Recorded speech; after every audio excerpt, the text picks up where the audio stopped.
Welcome to Nintendo Dads episode 565, recorded February 8th, 2026. And on tonight's episode, we have our special guest, one of our favorite friends returning, Mr. Rogers Base. And why is he here? Well, because we planned the world mapping of events around him, because he's going to talk about his hands-on impression with games. We just had a Nintendo Direct partner showcase that he's going to share all of his thoughts on. Oh, and P.S., there's been some financial numbers, and so we're going to talk Nintendo business.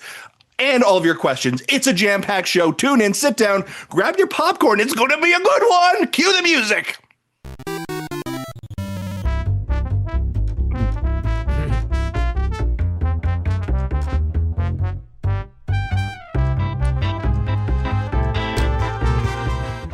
What is up, everybody? It's Marty here with Nintendo Dads, joined this week by Justin, Jesse, and our good friend Roger from Rogers Base, who is our very special guest on this jam-packed episode 565 on February 5th, the date that Nintendo dropped their latest partner direct right all over on top of us. And with us tonight is a man who knew exactly everything that was coming today. Well, okay, let's roll it back a little bit. you know, you were in there. They ninja'd you for a couple days, and then they lifted the embargo. But we are excited to talk about that and a lot more tonight. But before we do that, man, Roger, it's been so long since you've been on the show. You have been, as you described on the pre-show, you've been like Johnny Cash. You've been everywhere, man, over the last bit. But it's so good to have you back. How are you? How are you doing? Oh, man. I mean, today I'm exhausted, but I feel in general I'm doing great. So that's the vibe right now. Yeah, it has been a whirlwind. I feel like pretty much ever since September of last year, when we had the Legends ZA previews in Paris, it was like Paris to Tokyo, to Chicago, to Vegas, to New York, to back to LA, to back to Chicago. I mean, it's literally just been like nonstop flights and travel and so much. So it has been a whirlwind, and all of those trips have been for different events and different things. Obviously the holidays, like we were gone in 2 different places for both of those.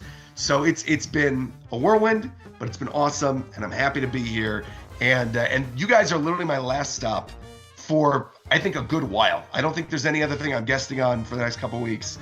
I don't see myself traveling again until like April.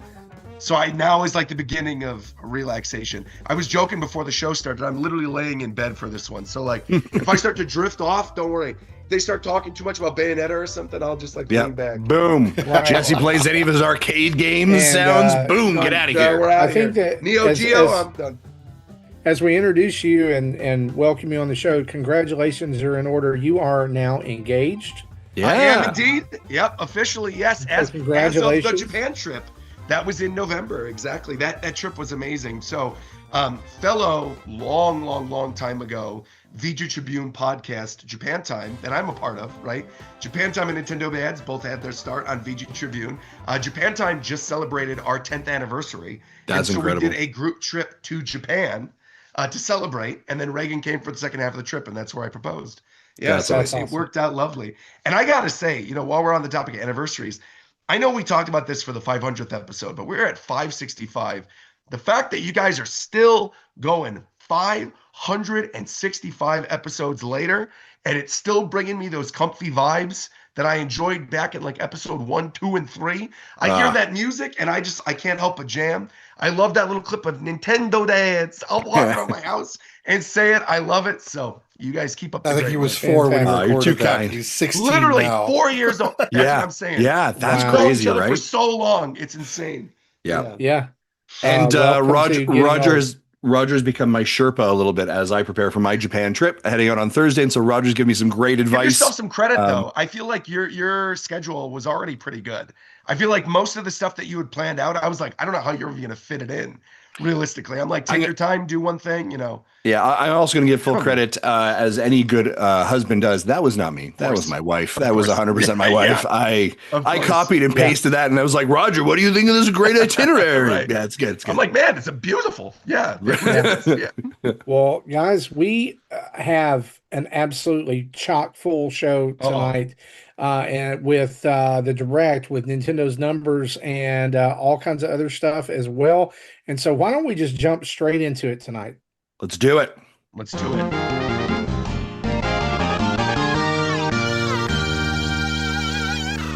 Of course, our news is brought to us each and every week by you guys over at patreon.com/Nintendo Dads and our Twitch Prime subscribers as well. We want to say a huge thanks to everybody who follows along that way and gets access to our exclusive community Discord. You can get in there as little as $1 a month, $5, $10, $30 for different Patreon tiers. Become a friend of the show or use your Amazon Prime provided Twitch subscription each month to you have to do it monthly, but you get in there. And the best part is if you go in that way, you get an ad-free feed of the show. Absolutely zero ads there other than this one. And so we want to thank all of our Patreon subscribers over at patreon.com/Nintendo Dads. If you're not a subscriber, you're not a friend of the show, head on over there, check it out.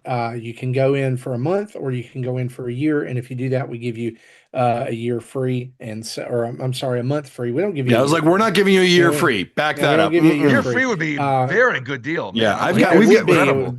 I don't know how Get a we would year do free. anything, but you get a month free. I had years on my mind. So anyway, head over there, patreon.com/Nintendo Dads one last time.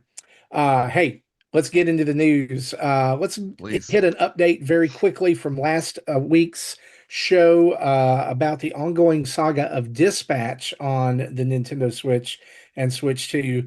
As of last week, we talked about the fact that there had not, it was censored, that a lot of people were upset, requesting refunds. Well, of course, hearing our show, Nintendo decided to issue a response the next day, which was basically, and Nintendo, I love you, but let's be honest, this was kind of a nothing burger of a response, which they're good And at. I honestly Let's be wouldn't have honest. expected That's anything. how Nintendo is exactly. Yeah. Yeah, you have to expect that. Their sometimes. official statement is Nintendo requires all games on its platforms to receive ratings from independent organizations and to meet our established content and platform guidelines. While we inform partners when their titles don't meet our guidelines, Nintendo does not make changes to partner content.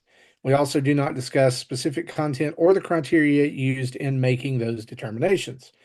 And of course, all right, great. Ad hoc then responded this way. As Nintendo states, any game that's going to be on a Nintendo platform needs to, quote, meet Nintendo's established content and platform standards. That is the key point.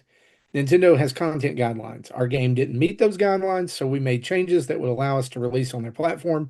That's what happened here. Honestly, we thought this would be obvious since we're the devs who released the fully uncensored version of the game on other platforms. We initially assumed, like some of you, that because games like The Witcher 3 and Cyberpunk are on the platform with similar types of uncensored mature content, Dispatch would be allowed to do the same. During the porting process, it became clear that it was not the case. So it's kind of the Spider-Man meme gif, or whatever. Right. Everybody's Who's to pointing blame? fingers, Exactly. and no resolution. Right? I mean, the resolution is this is how it is. Sorry. Now there's a couple other pieces to add to this that I do think are sort of important. Ad hoc has come out and said that they are going to basically put in a patch that will allow some of this content that was censored to come back in the game, Sure. but they're not explicit in what that content is, and also it won't happen overnight. So by the time that's done and dusted, we're all going to be moved on to different games. So that's something to be very acutely aware of. And the sad thing about it is I'm playing through the game right now. And the game's fantastic. Yep. And the sad part about it is this fight over this content is obscuring or leading people away from what's otherwise an extremely A good experience. fantastic narrative. Yeah. And I think I said it before. I think I said it before too, right? The censorship on this, I don't believe, diminishes or takes away from the quality of the game. Right. No. And like I said before, if you're just there for superhero dongs, then we have a different conversation altogether. Right. Right. So like you got to check yourself on that one because the quality is fantastic. The voice acting, the performing, all of it. It's an amazing game. Mm-hmm. And I guess in some ways, I mean, no bad, what's the old saying? No bad news is or bad PR or whatever. I don't remember what it is. Like everything's so No they such can thing as No bad bad PR. news there it is. is good Yeah, I was news. like, Yeah, that's right. something's Yeah. working on there. So Yeah. they can spin that a little bit here. I mean, I do think that was interesting their statement of like, listen, Witcher 3, Cyberpunk, they had nudity and they got away with it. Now I do think I there's a think little I bit have the answer of to that though. yeah, okay, I want to hear this, Roger, because I I got a do have theory because I too, but thought let's hear about yours. this. I have not touched this in any videos or like talked Yep. about it because I've been busy. I haven't had the chance, but I wanted to. So this is a good opportunity, a good outlet.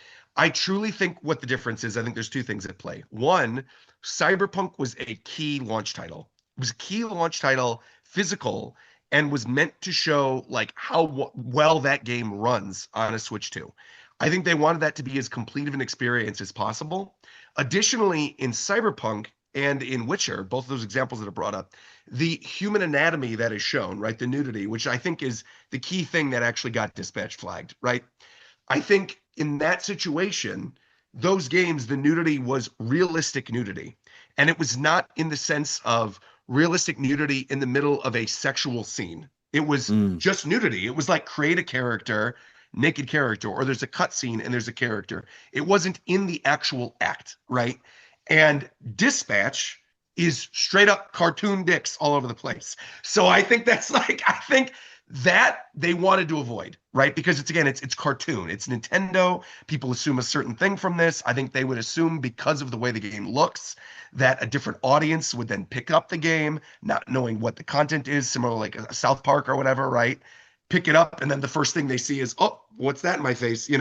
So Yeah. I think It that reminds me of that. Dr. Manhattan from Yes, yeah, a little bit like Dr. Manhattan from Watchmen. Yeah, totally. Yeah, How there were yeah. the two different cuts of the movie. Yeah, exactly. But like you had mentioned, it doesn't take away from the game. Like those sequences are there mostly for jokes. Like they're not there to move the narrative forward. There's not anything there that's like gonna make the game worse by excluding it. You know what I mean? Right. So I understand people who want to be upset, who are just like very anti-censorship at all, who want like the full version. But yeah, realistically, if you're just looking to play the game on handheld mode, like this is going to serve you just fine. But Yeah. I think that's what it is. I think it's a mix of one that the anatomy again is cartoon, and it's done in more outlandish ways than just being like the nudity of a person, because there's plenty of games that have nude characters in them. And then again, the fact that Cyberpunk was a key launch title for Nintendo. I think had Cyberpunk not been a key launch title, they might not have gotten away with as much. And I feel like Witcher's kind of a similar situation. That was a semi impossible port when it came to Switch, So Yeah. Good word. Good word. So no real timeline on when this patch is coming out, but just we wanted you to update you on that because that was, I mean, it is kind of a standout situation. It's really the first time that we've seen something like that pop up on a Nintendo console in a while. Your difference before now has been graphical or audio fidelity, anything like that, or having to take out parts of the game, not full on like black box over a character's private parts. Yeah, and through most of the Switch's lifetime, if a game came out, we pretty much got the same version that PC got. Yep. If anybody, PlayStation did some censoring. Like we mentioned before, Doki Doki Literature Club. Right. Yeah. And so this is like the first time there's been some really significant censorship on a Nintendo platform in 10 years. I was going to say, I think the last time that I remember this conversation like actively coming up was literally Jesse when we were doing VG Tribune stuff. This was the E3 leading up to, it was like a Wii U, I think it was Wii U 3DS E3, wasn't it? It would have been. Wii U's 3DS just came out. Wii U was just announced. Right. And do you remember there was the whole thing in Fire Emblem where there was the DS mini game where you could like pet the characters and they removed the DS mini game? You like pat the head. Right. And that was paired with the conversation about Xenoblade Chronicles X. because one of the main characters in the game was like 16 or a something. chest slider in the Japanese version. Exactly. And there was out. the chest slider, and there were like the super tiny, like little skirts or whatever they put them in. So they lengthened the length of the skirts in the North American version. And those two games, Xenoblade Chronicles X and Fire Emblem Fates, people like went nuts about.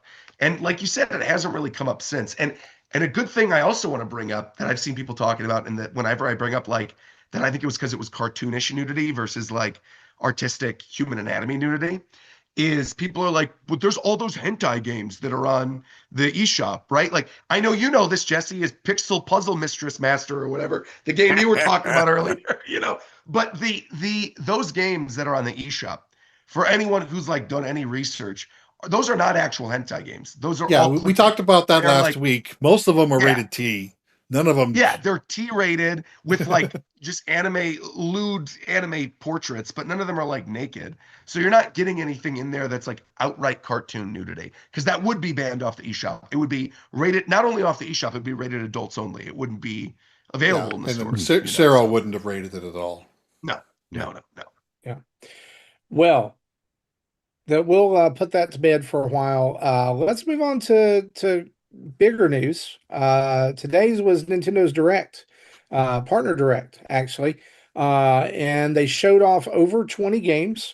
And what I wanted us to do was just talk about like what are our standouts here? What got you really excited about this? And I wanted to make a note here at the very beginning and say this. Now, I think this is the first Nintendo presentation in a long time where we've come away with more concrete dates for games that are coming out than we have in a while. There was a lot of pre-orders set up. Yes, a lot of pre-orders set up. Almost all the games that we saw today have some form of release date. There are some, of course, that don't. We did get some neat shadow drops as well. And a pretty lengthy like stinger reel at the very end of like, this is also coming out, and some demos and other things that we'll probably talk about and what we've been playing and things like that. But Roger, I'm going to throw it to you first, and I would love it if you talked about too.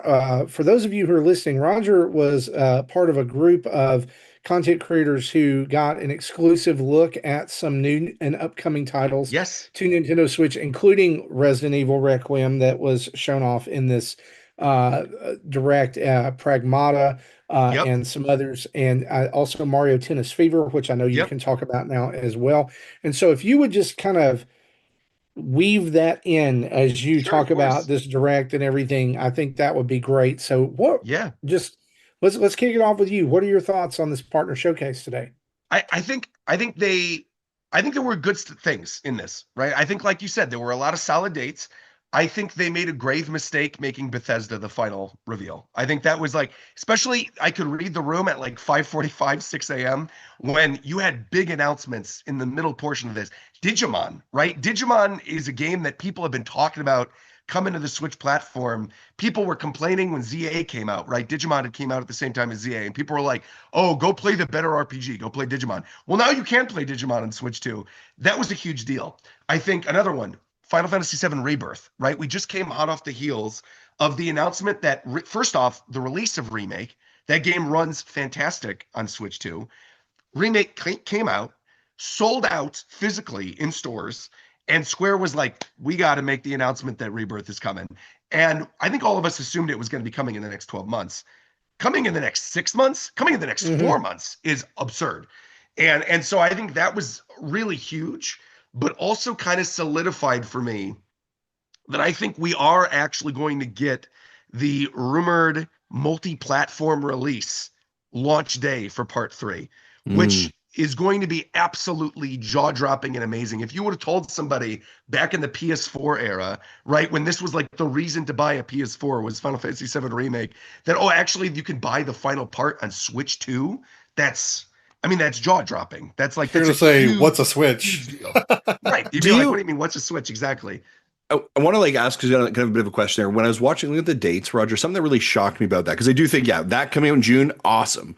But literally like 1 or 2 announcements before that was Adventure of Elliot on June 16th. And I was like, what are you doing, Square? They, right? to be Like fair, that they've been feels like doing you're this. it feels like you're Dragon Quest cannibalizing one of them. Dragon Quest 1 and 2 HD came out end of last year. 2 weeks later was Octopath Traveler 0, right? Okay. Just this past week, Dragon Quest 7 Reimagined. Like they legitimately have so much. Yeah, today. So there is just so much coming from them that they're I think they think that Elliot and Final Fantasy are kind of a different audience, which to be fair, For it kind of sure. is. Yeah, yeah. Which is why I think they can get away with it. But that was really shocking to me. My I favorite really do announcement, the think. thing. I'm Oh, I'm go ahead. sorry Yeah, yeah. to speak No, no, to no, not speak at to all. your thing about Bethesda. That I'm looking at. Jesse has done an awesome and meticulous job of cataloging everything that happened in this direct and in the order Yeah, that it happened. Resident Evil was right before that, and I feel like if they had just swapped those two things and yeah. ended with Resident Evil, I think it would have landed a little bit better. But I also think The that only thing is that Resident Evil was the second to last closer of the last General Direct. Yeah. And yes, the footage that they showed in this one, while it was the first time they showed it running on Switch 2, the footage that they showed is footage from the demo that they had already shown during the preview event. That was like 3 weeks ago. That Yeah. was running off of PS5. So I think actually they would have been better off having the closer be one of the really big new ports that's coming that's a recent game. Mm. I understand. I think the Bethesda thing was clearly like a marketing thing, right? Like Fallout show, new well, season. yeah. I understand. You've got Oblivion remastered, pretty big deal. The fact that's coming out. Indiana Jones, they want to do a big push for. They want that game to get its money back. I think Bethesda and we know like the way these Nintendo Directs work, right? Is the companies literally pay Nintendo to be in them.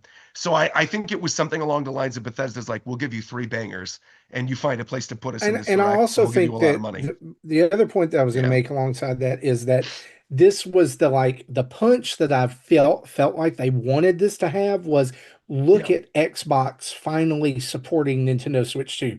This Sure. is Microsoft's way of because they own it, Yeah. and it's like, oh, Yeah. they're finally here. And I like don't hear me wrong. I'm excited about Fallout 4. I'm excited Sure. about Indiana Jones. I don't give one rip about Oblivion. That's Sure. fine. But I think that I don't know. I think maybe they felt like that was like two of those three games we already knew were coming. Mhm. Like they'd already been Yeah. announced. Yeah. They just didn't have a Yeah. date. And I don't know if like there was an imagined oomph to that just wasn't Yeah. there. Do I you also think think, oh, go do you ahead. do you think, because I kind of agree with that. Like we knew a lot from Bethesda. I Yes. wonder the thing that I was sort of like questioning, like, and to give that little bit more oomph from Bethesda, I wondered if we needed to hear, and we're excited to bring Starfield to play to Sure. Nintendo Switch 2. If I that would have been I like the still don't one more I still push don't to think get that it. would have done it. I No, eh? really don't think that would Okay. have done it. Well, I do agree. I think Starfield and I think what's the Hi-Fi Rush, if you're talking about the Yeah. Xbox games, which has already been ESRB rated. So you're like, what the hell is Right? that? I feel like Hi-Fi Rush and Starfield, if they would have combined that, maybe alongside like Halo, which has been Yeah. rumored for 3 years, right? Like I think that would have done it. If they would have said this is the Xbox push at the end, sure. But I And think narrowing it to Bethesda, I think was a bad play. and I'm gonna be honest with you, That Marty. you mentioned Starfield, I there's this forgot. leaker who Shinobi Right. 602's notable guys, like it's been pushed Yeah. back and it may not Yeah. even come now. I had Uh, forgotten, Marty, to be honest, that Bethesda was owned by Xbox. And I think if you really right? wanted to, I think if you really wanted to Sure. make that stamp, well, you need to fill there. Hey, we're excited at Xbox about continuing to Yeah. support the Nintendo Switch 2. We have some great Yeah. games from our partners like Bethesda. Todd, here you go. But also, have you heard of Halo, Gears of War, Exactly. Call of Duty? Yes. Right? Whatever. Yes. well, then they wouldn't we have had need- Todd Howard out there. But yeah, like what? Exactly. Then it would have been an Xbox segment. But I think Yeah. that would have saved that moment. I also feel like again, there was a lot of good stuff in between. I honestly think as niche as it is for a lot of people, I think Bomberman, I think that shadow drop of Bomberman could have easily been the little end one more thing. I think you could have done the Bethesda thing as the opener right after Orbitals. I think you could have done Orbitals, cute little give this indie game that looks awesome its due, right? Go right into this massive Bethesda push, have everything else paced the same way that it was, right? get the sizzle reel, Resident Evil Requiem, and then finally we have one more shadow drop for you today. Classic characters finally making a return. Bomberman, it's out right now. Go have fun and do the direct. And I think people would have reacted to this one, I think, a little better. But I think, again, it was the timeline of how they put everything, because we had Orbitals, which we already knew about because of the Game Awards. We then had a bunch of stuff that was looking a little shaky in terms of performance-wise, was looking a little shaky.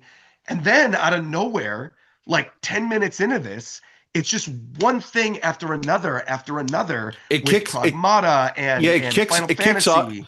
It kicks off with, I think it begins to build its momentum at Hollow Knight out now free upgrade. Right. And then there's like this like football game. You're like, what? And then we're like, oh, and Adventures of Elliot. Then we jump into, then we jump right into Bomberman. Then we jump right into Final Fantasy. Then you go into Pragmata. Like, you're building. Yeah. You've got Turok. Then you go into Turok. Turok was a huge surprise. I have not thought of Turok since the N64 days. And I know they've been making them, but I joked. I didn't even joke. I genuinely thought this is what it was when I was reacting to it. I was like, oh, is this that art game? Like the one with the dinosaurs. Because every time I see that at an event, I always think it's Turok. And I've now come to the point where I'm like, oh, that's Ark, whatever. But now it's like, no, it's actually a Turok. And it looks like amazing. The sequence. My son was watching that with me, and he's like, is this God of War? Yeah, because I mean, I mean, there was some I would say some visual references to God of War, like some of the way the combat works. Yeah, so I think that was like a huge impressive thing. And then you go from that into those anime games with the reveal of Digimon. And then, I think you guys and me and my demographic and your demographic care about what I'm about to bring up. I think care deeply about what I'm about to bring up. But I think it was smart to not have it as like a closer thing, which are the console archives, because that is a huge deal. Like, I think I don't see enough people talking about that. I think it kind of like washed over me when it happened. But then I thought back at that. I'm like, that is a massive deal, because there are so many old companies, your Sunsofts, your Data Easts, where the licenses they're gone. Like there's no way to re-release those games. And it's clear from seeing like Cool Borders, which is technically Sony owned, but is also like not even really licensed by Sony of America anymore, coming out now day and date today, like same day as the presentation. Monster Rancher, like the weird Monster Rancher party game that they showed, Doraemon, the licensed NES games. There's a lot of really cool stuff that's going to get new life because of console archives. And a lot of people, I'm a huge fan. And a lot of people don't like the idea of having these games always in NSO, because they say, what if I stop subscribing? Then I lose access. Exactly. Here, you'll be able to actually pick and choose the games. Now you can buy them. Like the old WiiWare days. Exactly. And so I love that. I think that's actually a huge, huge deal. And I think it's a big deal now, but I think it's going to become an even bigger deal once they start to announce some of these other console archive games. Like something that's, I don't even know what's going on with it right now, but like this is a game that I loved as a child, as Chameleon Twist on N64. There's no way to play that. I mean, it's never gotten re-released. The rights are in some weird tied up thing because Data East is dead. So like there's no way to re-release it. There's now an opportunity to re-release it through this console archive program with Hamster.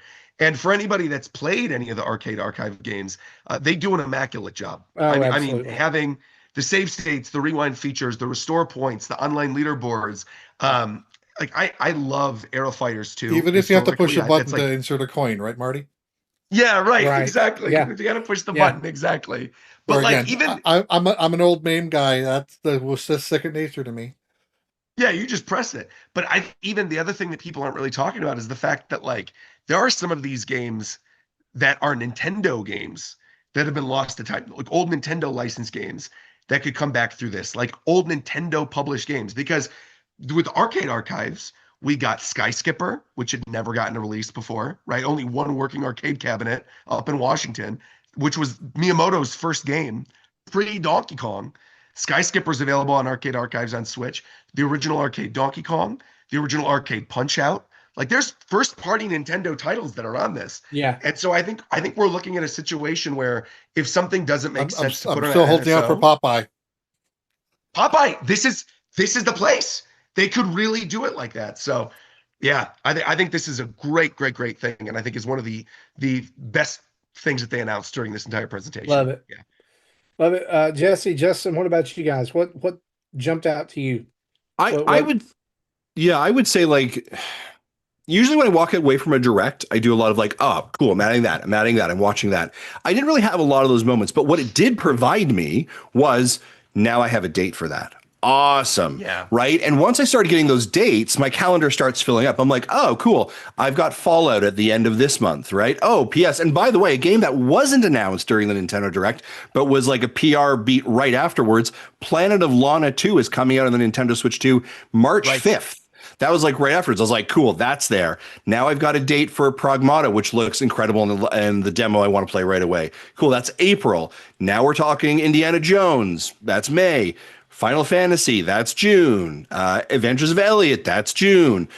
So we're sprinkling that around. Oh, and PS, one other one I missed, Constance. If you haven't seen Constance, check that game out, Roger. It was in the Japanese Nintendo Direct, but it's coming out. They tweeted about it. You're right. They snuck into the Japanese one. I did actually see we that. played it at PAX East, and it was like amazing.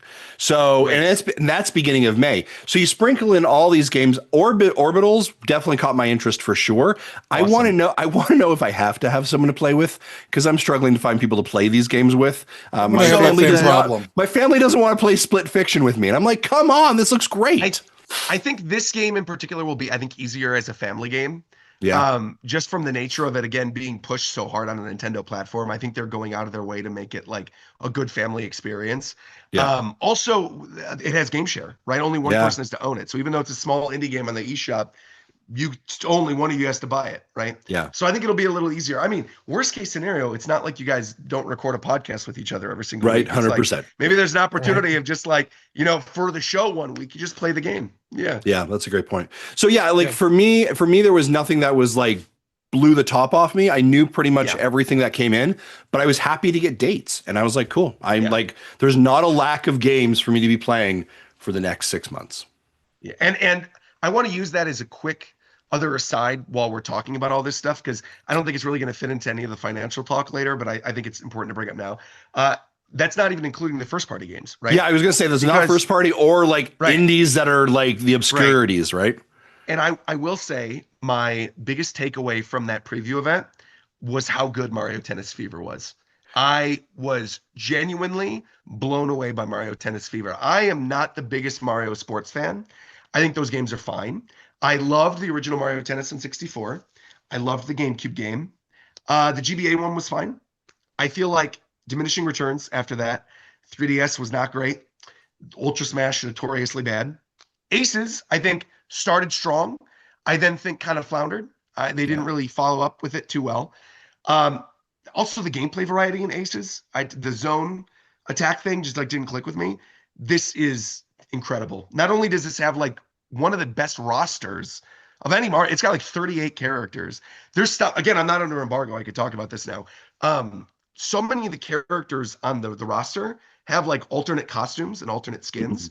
And so like, the macabre Luma from the Mario movie, who's like, I want to die or whatever. Yeah. That Luma is a skin over Luma in Mario Tennis. You could play as the little macabre Luma from the Mario movie. They have all the Yoshi colors were in there. Obviously, you got Baby Waluigi. You've got all the new characters.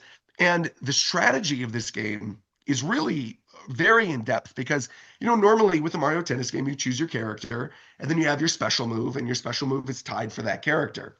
And then you could choose your court, and that's about it. There's no really other variety other than that.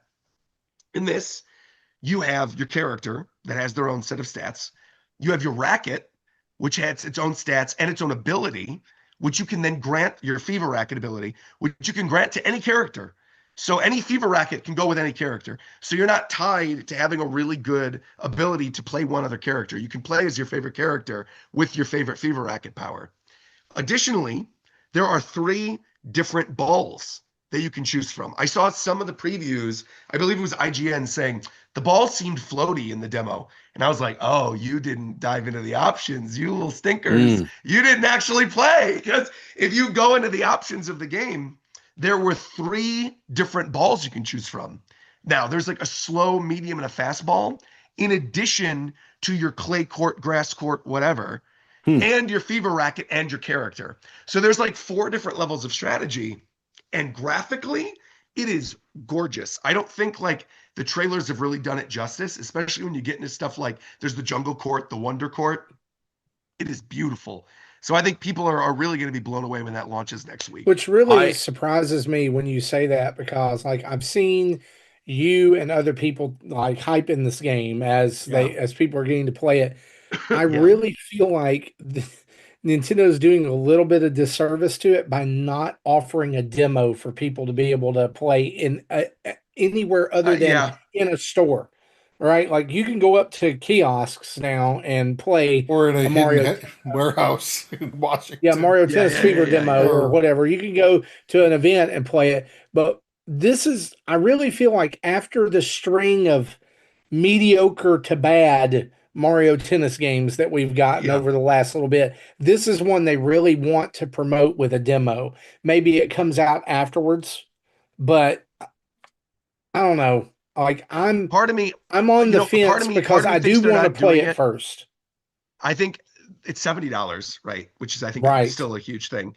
And I think legitimately it's the kind of thing I think they're worried that if the demo comes out and they don't showcase all those features, like if they just give you a limited sandbox, it's just going to feel kind of samey, and that it would give a wrong impression for the game, and that people would be like, I just actually want to play it. Yeah, with that many options, it almost has to be a guided demo. Right. Otherwise, people will miss them. Right. Yeah. I think that's probably a big reason as to why they're not doing it. But I agree. I think it could benefit from one. Yeah, based on your hype and the conversation I've heard, this is likely my airplane game on Thursday. It's going to be very good. And to be fair, all this hype that I was talking about, and like me and Philly and the other content creators like playing during the event, I mean, literally, we had our pick of the litter at that whole event to go play a bunch of stuff, take B-roll of things really early and all that kind of stuff. And I'm not even joking. Like we had our little catered lunch and we all ran back to tennis and we're like, we're going to play. And we played for like another 45 minutes. I mean, it was so fun. And mind you, we only played multiplayer. Like we didn't play any of the adventure mode whatsoever. None of it.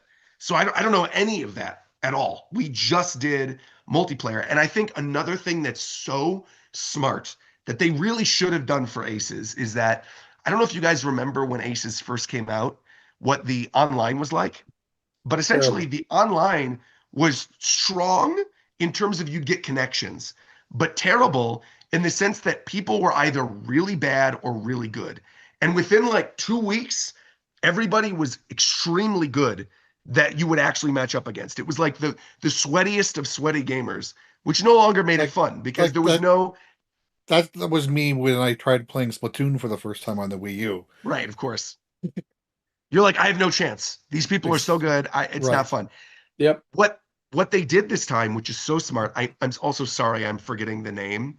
I'm just going to call it for fun and for glory because it's like an easiest way to describe it. There's like a for glory mode, right? Where it's like all the special abilities off, just your core rackets, your core abilities, play some good old-fashioned tennis, get some rallies in. But then there's for fun online, which is where you're going to be matching up with people constantly doing crazy stuff. So you're not going to be running into the same issues that you would in the first, early couple months that I think ultimately killed the momentum for Aces.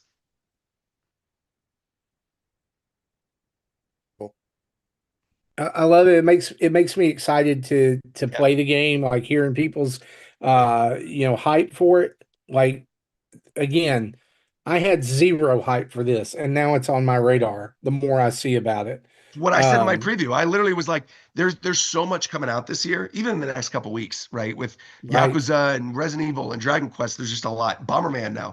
And yeah, that skyrocketed right up to the top of my list now. I'm like, well, this is going to be a stream game. I'm going to be playing a bunch of this. Let's go. Disney Afternoon Collection. Don't forget about it.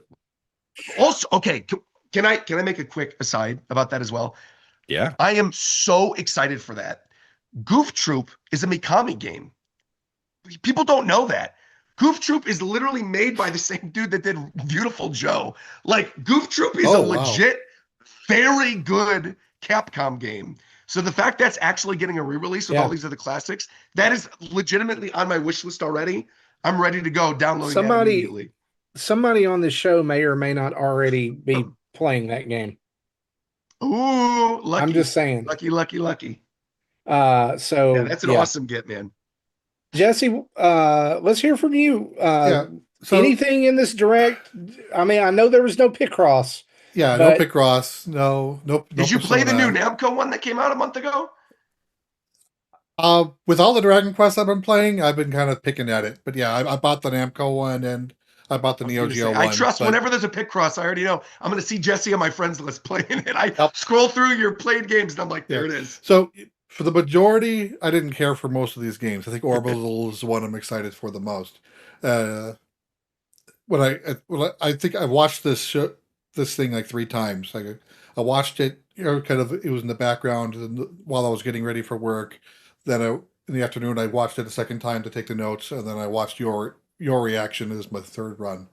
That And is, can I just say that is dedication right there? I love to hear that. You said you watched it, then you watched it again for notes for the show, and then you watched it to watch my reaction. That is fire. Thank you very come on, much, dude. I Jesse's the man. appreciate it. so That's great. my Great. reaction when I saw Todd Howard, I'm like, they're really closing this with this clown. Right, right. So There, you can yeah. see it on my face. The hair got sucked out of the room from Resident Evil to that. Yeah. But I think the biggest piece of news out of this wasn't in the direct. It was some stuff I dug out from the website, researching other things related to it, the Resident Evil games. Oh yeah, 3 games coming out the same day. Careful with how you buy them if you're going to buy these digitally, especially digitally. Uh, see, Requiem is set for $70. You can go out buy an $80 version if you want discounted DLC. But 7 is set for $40. Village doesn't have a price yet. Probably will be $40. So if you buy all 3 of them individually, you're looking at $150 or something like that. They have on the eShop pre-order now. You can get a Resident Evil Generation Pack. All 3 games, $90. Whoa, wow, that's like really good. Yeah, it doesn't come with the Wow. DLC, so if you want the DLC for Sure. Requiem, you got to pay the $15 for that, the full Sure. price for that. But still, but you're basically so great. getting you're almost basically getting getting Requiem 7 for and 10 8 bucks. gold Yeah. editions for $10 each. Wow, that's really good, Yeah, actually. so Yeah, if you and it's, if you you get the really benefit of being able into to play them in handheld mode. Yeah, so of if you're course. really into Resident Evil on the Switch, that's your way to go. Mhm. Nice. Yeah, absolutely. And also Jesse, like I gotta say, again, did an awesome job with notes for this. I'm going to very quickly run down some things before we swap off this topic. Just some things that I think people would need to know. I do think, and just some things too that stuck out to me. I don't know why, but I keep coming back to this Tokyo Scramble game, Yeah. where it's the girl trapped in under Tokyo and having to escape basically dinosaurs. That game is only going to be $30. And it is out next week, February 11th. If you're into stealth, you definitely need to check that out. And if I'm thinking the right game, that's the one that's the follow-up to Kyoto Scramble, right? Which was developed by Falcom, which does the trail games and is. So I'm like that. Don't think I knew of that oh, game. Yeah, so there was an original, it's a follow-up game. It's not its own original thing. Yeah, it's like the second one. I'm gonna pull it up real quick. Hold on. There's some while you're doing that, there's something else I found. They talked about Panorama Sight, which is the second game in the franchise. I completely Oh, excuse me. Sorry. I misspoke because they were both in the partner showcase. There was Kyoto Xanadu was the game that was announced in this. Tokyo Xanadu was the previous game. That's what it was. When you said that, I was like, oh, wait a minute. Yeah, I had them backwards. That's what it was. Let me correct myself before people were like, no, that dinosaur game's original, Roger. So the second Panorama Sight comes out in a few weeks for $25. The first game is on sale for $5 if you want to try out the original before the second one comes out. I think its normal price is $20, so it's still low end price game. But until the Mermaid's Curse comes out, the 7 Mysteries of Hanjo's on a 75% off sale. Right. Other things that were kind of notable: Hollow Knight's Nintendo Switch 2 edition was shadow dropped. Available now. It's a free upgrade if you already own Nintendo Switch edition. Right Me there. too, Uh, Roger. Me I and got it too. right there. if you don't own it, Hollow Knight is just $15 for the That's great. Nintendo Switch 2 edition on the eShop. We did get a date for Adventures of Elliot, the Millennium Tales. That's out June 18th. Justin kind of already alluded to that. And I cannot wait for that game. The demo was so much fun. Excellent. Yeah. I can't. I mean, I'm super excited about it. I can't say more than that. Super Bomberman collection, also digitally or shadow drop today. That's available. $20 for Nintendo Switch owners, 25 for Nintendo Switch 2. And you can use that with Game Chat. There will be a physical version in August of this year. Final Fantasy VII Rebirth's out June 3rd. $69.99 for the digital deluxe edition. $49.99 for the standard edition. Also, can I stop you right there real quick? Yeah, Just while absolutely. we're on the topic. I think I saw there were a lot of games that looked rough, I think, in the first like third of this presentation before we got into that big chunk in the middle. And immediately, like when you saw what Rebirth looked like, it's like nobody's got an excuse. Like the fact that Rebirth is a game of the year contender from a year and a half ago, running on a PS5, right? Didn't even come out on last gen consoles, and it's running great. Like that's the one that stuck incredible out. to me. The one that stuck out the most to me when you mentioned that is that golf game PGA Tour looked like hot garbage. That was bad looking. Yeah, The textures on that were so terrible, and I was like, "That is embarrassing." The one that got me in trouble, the one that got me in trouble was that ugly Viking game, because I mentioned it, and it looked like booty cheeks. That was the blockiest, ugliest looking thing. And all these people in the comments afterwards were like, "That's just the art style. It sold 2.5 million copies on Steam." I'm like, exactly what my son told me. I was like, "Is that just terrible?" He goes, "No, that's how it looks. That's how it's always looked." I was like, "Well," I'm like, "That's great, man. There's too many other games." Yeah. I do want to stop here, and I want to take just a minute, Roger, for me and you. I think we're the ones who played this. Oh yes, Pragmata out April 24th gets a demo today. Yes, out now on Nintendo Switch 2. And I was going to talk about this in what we've been playing, but you have played this demo. I've played this demo. Holy cow! Does this game look and play amazing? This is for me a game that I knew zero about. Did not really have much of a interest in, but I thought, hey, let's try the demo. I'll check it out. And 17 minutes later, I was like, can I just have it today? I want to play this now. Basic premise of the game for those of you who haven't seen it yet. You are this guy. He's on the moon. He's on a station on the moon, and robots start going haywire, but they're like invincible kind of.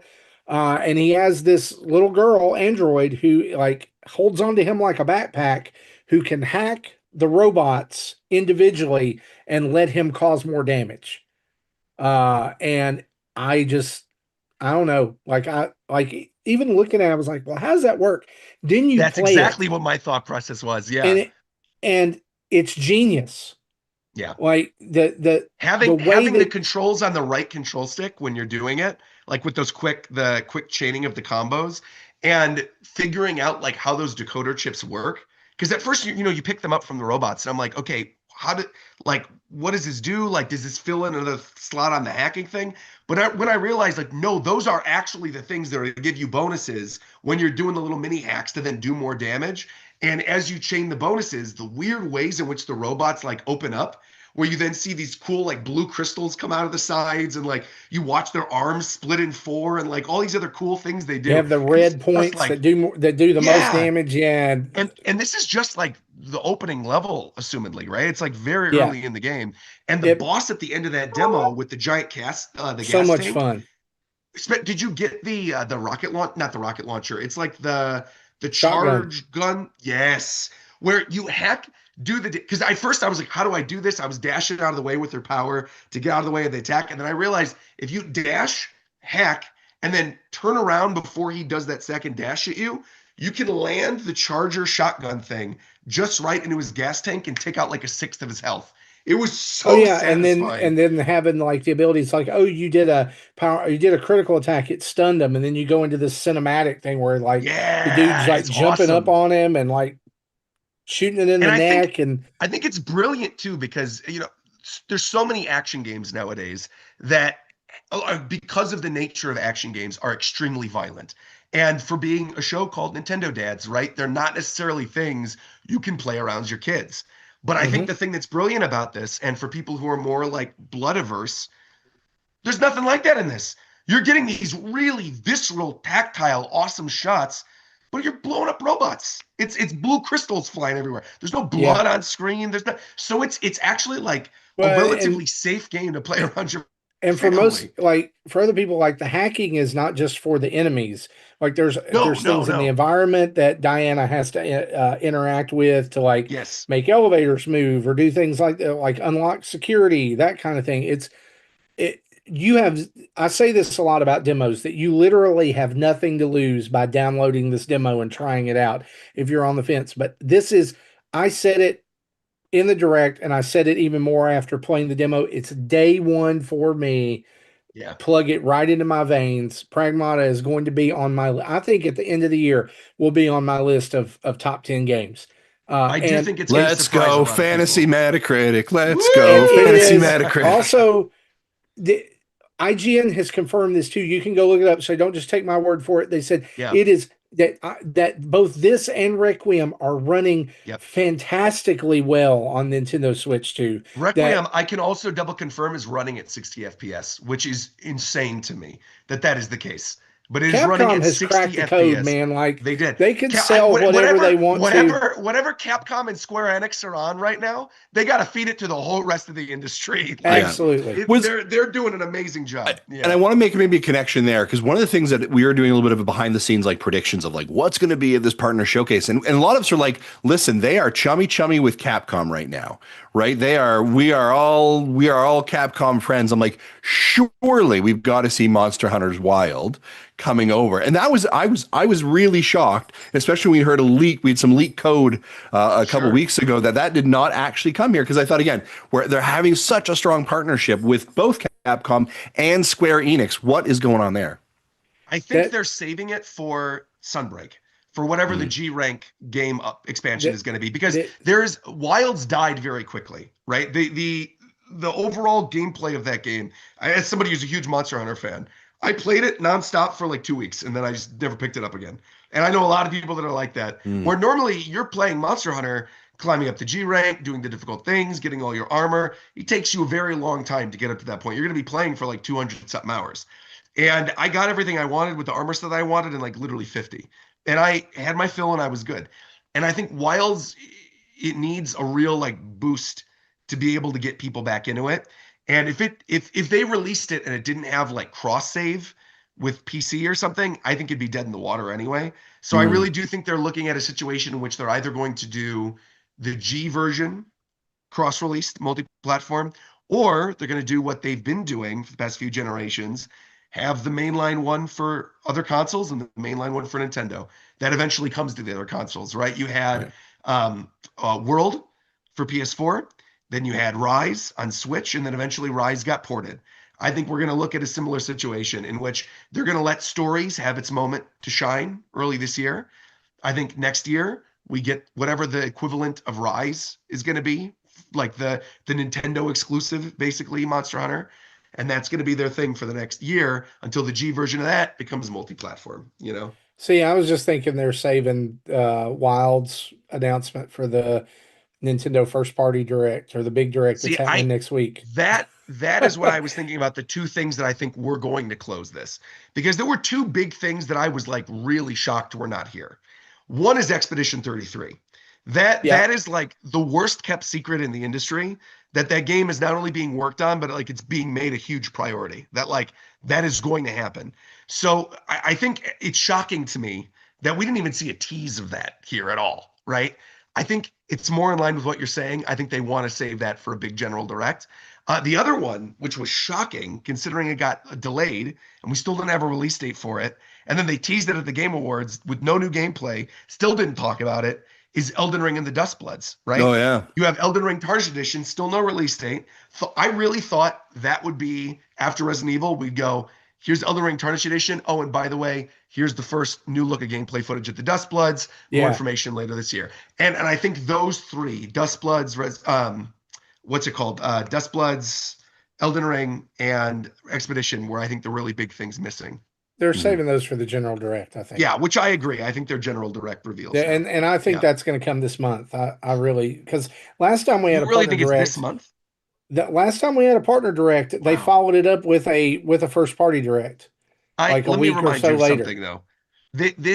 We're in a weird territory, because if that's the case, that means we'll have gotten a direct every week for the last 4 weeks, because that would be Tomodachi Life, that would be this partner showcase, that would be a general direct, and then that would be Pokemon Day. And Yeah. there's the thing is Yeah. Pokemon Day, I think we're not You're going to also forgetting the Mario movie direct they did.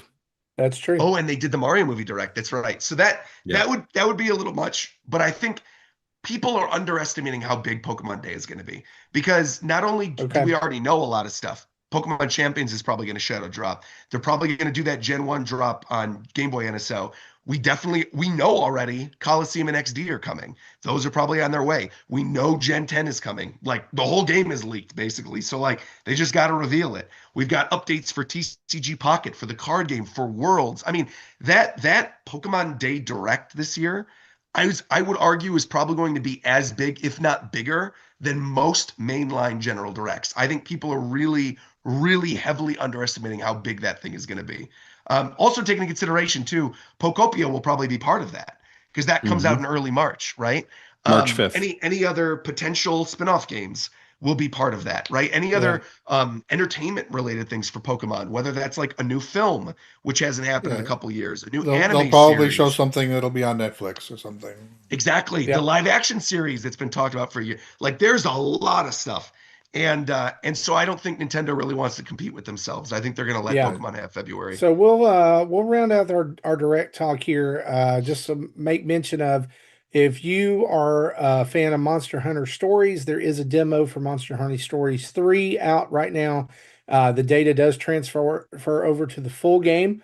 That is out on March 13th, so you can get a taste of it right now. Also available today, Cool Borders and Ninja Gaiden 2, The Dark Sword of Chaos, both those console archives games that were announced today. Shadow, it was dropped. a good day to be on Roger's Switch, man. Look at that. Cool Borders, Hollow Knight, and Bomberman. It's crazy. And Bomberman is out as well. The award for the most expensive game on the entire direct, oh gosh, goes to WWE 2K26, which is dropping with $149.99 version with 1 week early access for the Monday Night War edition. Wow. Tugging on those nostalgia strings pretty heavily. $149? Yeah, it's all the DLC for the entire, I guess, cycle of the game, plus the 1 week early access. They actually have 4 versions. Can't you literally of that buy game. a Switch Lite for that? Right, $70, You can literally buy a Switch Lite $100, for that, yeah. $130, and $150. Wow, craziness. But yeah, that's crazy. So tons of stuff there. But also, we want to get into Nintendo's latest numbers from their financial data that was released this week. Justin just perked up just a minute to hit some highlights here. Nintendo Switch 2 sold 7.01 million units between October 1st and December 31st worldwide. That brings them to a total of 17.37 million units sold. Additionally, Nintendo Switch sold 1.36 million units. Which gives me another point for my 2025 prediction. It does. There you go. Between October 1st and December 31st, passing a worldwide total of, this is insane, 155.37 million units, which means that it has now beaten the Nintendo DS to be the best-selling Nintendo system of all time. There's only one console that has sold more, which is PlayStation 2, because they dug up that extra 5 million a while ago.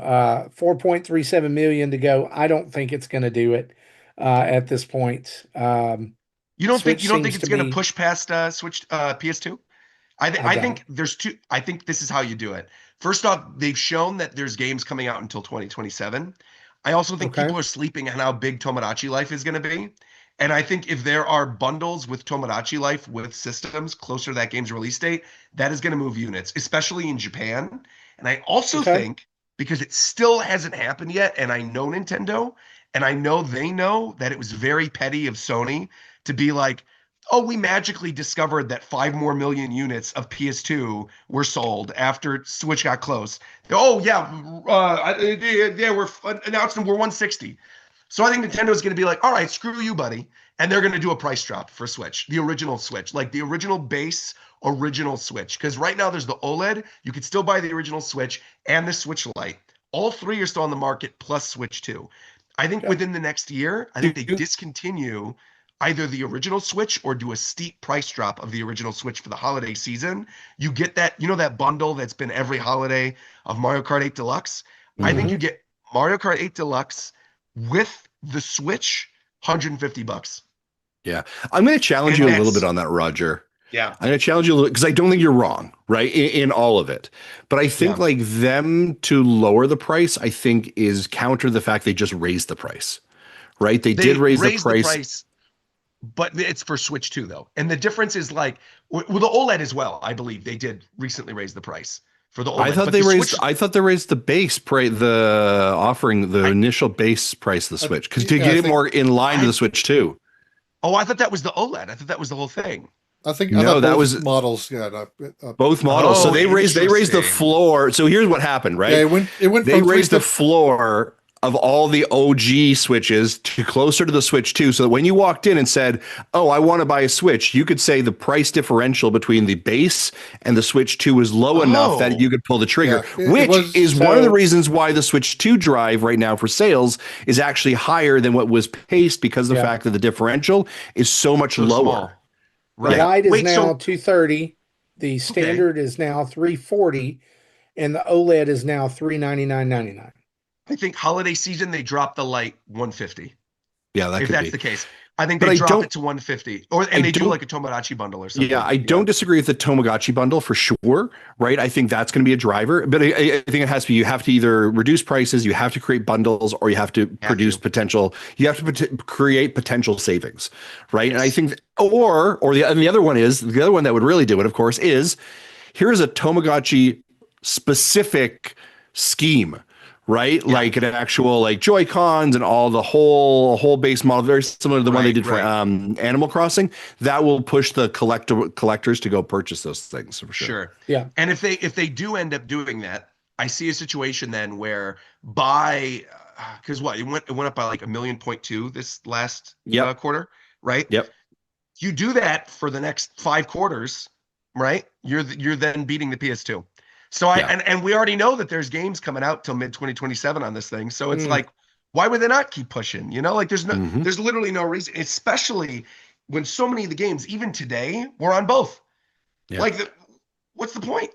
And like you said, you could market it as like, oh well, this is the cheaper option if you still can't afford a Switch 2. You Yeah. still have this massive library of games. They sweeten the deal by bundling in, a year of NSO or whatever, or Mario Kart, or a Tomodachi or a Pokemon. They had those Pokemon bundles with Legends ZA that did very well this holiday. Yep. I could see them doing something similar to that. Yeah. Yeah. So hardware projections for 2026 or fiscal year 2026. Nintendo Switch still remains at or just basically 4 million units. There's 7,500 or 750,000 units left to go on that. Software projections remain around 125 million units. Yep. Nintendo Switch 2, they left it at 19 million units. They only need to sell 1.63 million units to get there, which I think is entirely doable. So Software Q4 is projections generally their remain lowest Yeah. selling quarter. So Yeah. Yeah. they're not gonna. I I'm not I seeing a don't 20, but I can see them making the no. 19. I don't think Nintendo is going to match or meet their 4 million for 2026 for an OG Switch. And again, because this quarter is traditionally incredibly slow for Yeah, sales, right? So I think they're going to be shy of it for sure. I think they may hit 3.5. I don't think they hit 4.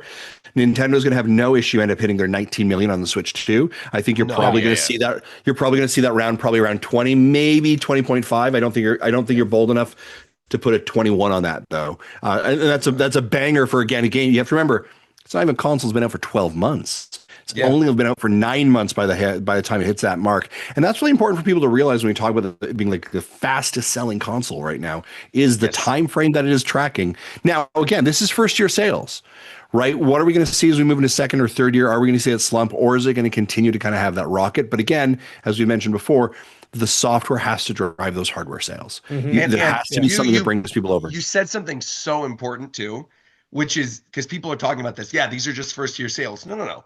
These are first 6-month sales. Yeah. First year sales are going to be when we do the reports in summer. Like that's also like we'll get into it when we're doing the individual financials, but there are like some big stories out of this that I think as somebody who was like busy doing a bunch of other stuff and like was watching a lot of the things that were getting posted from people of being like, oh my God, Nintendo is so doomed. What a horrible holiday season. They're doing miserably. I'm like, what are you on? Like it's not even close. Yeah, like obviously it was a weak year for the industry, but they didn't by have no a bad means it was holiday a bad year for season. Nintendo. They may have had a bad Black Friday, one specific day, but they've been selling the systems the entire time.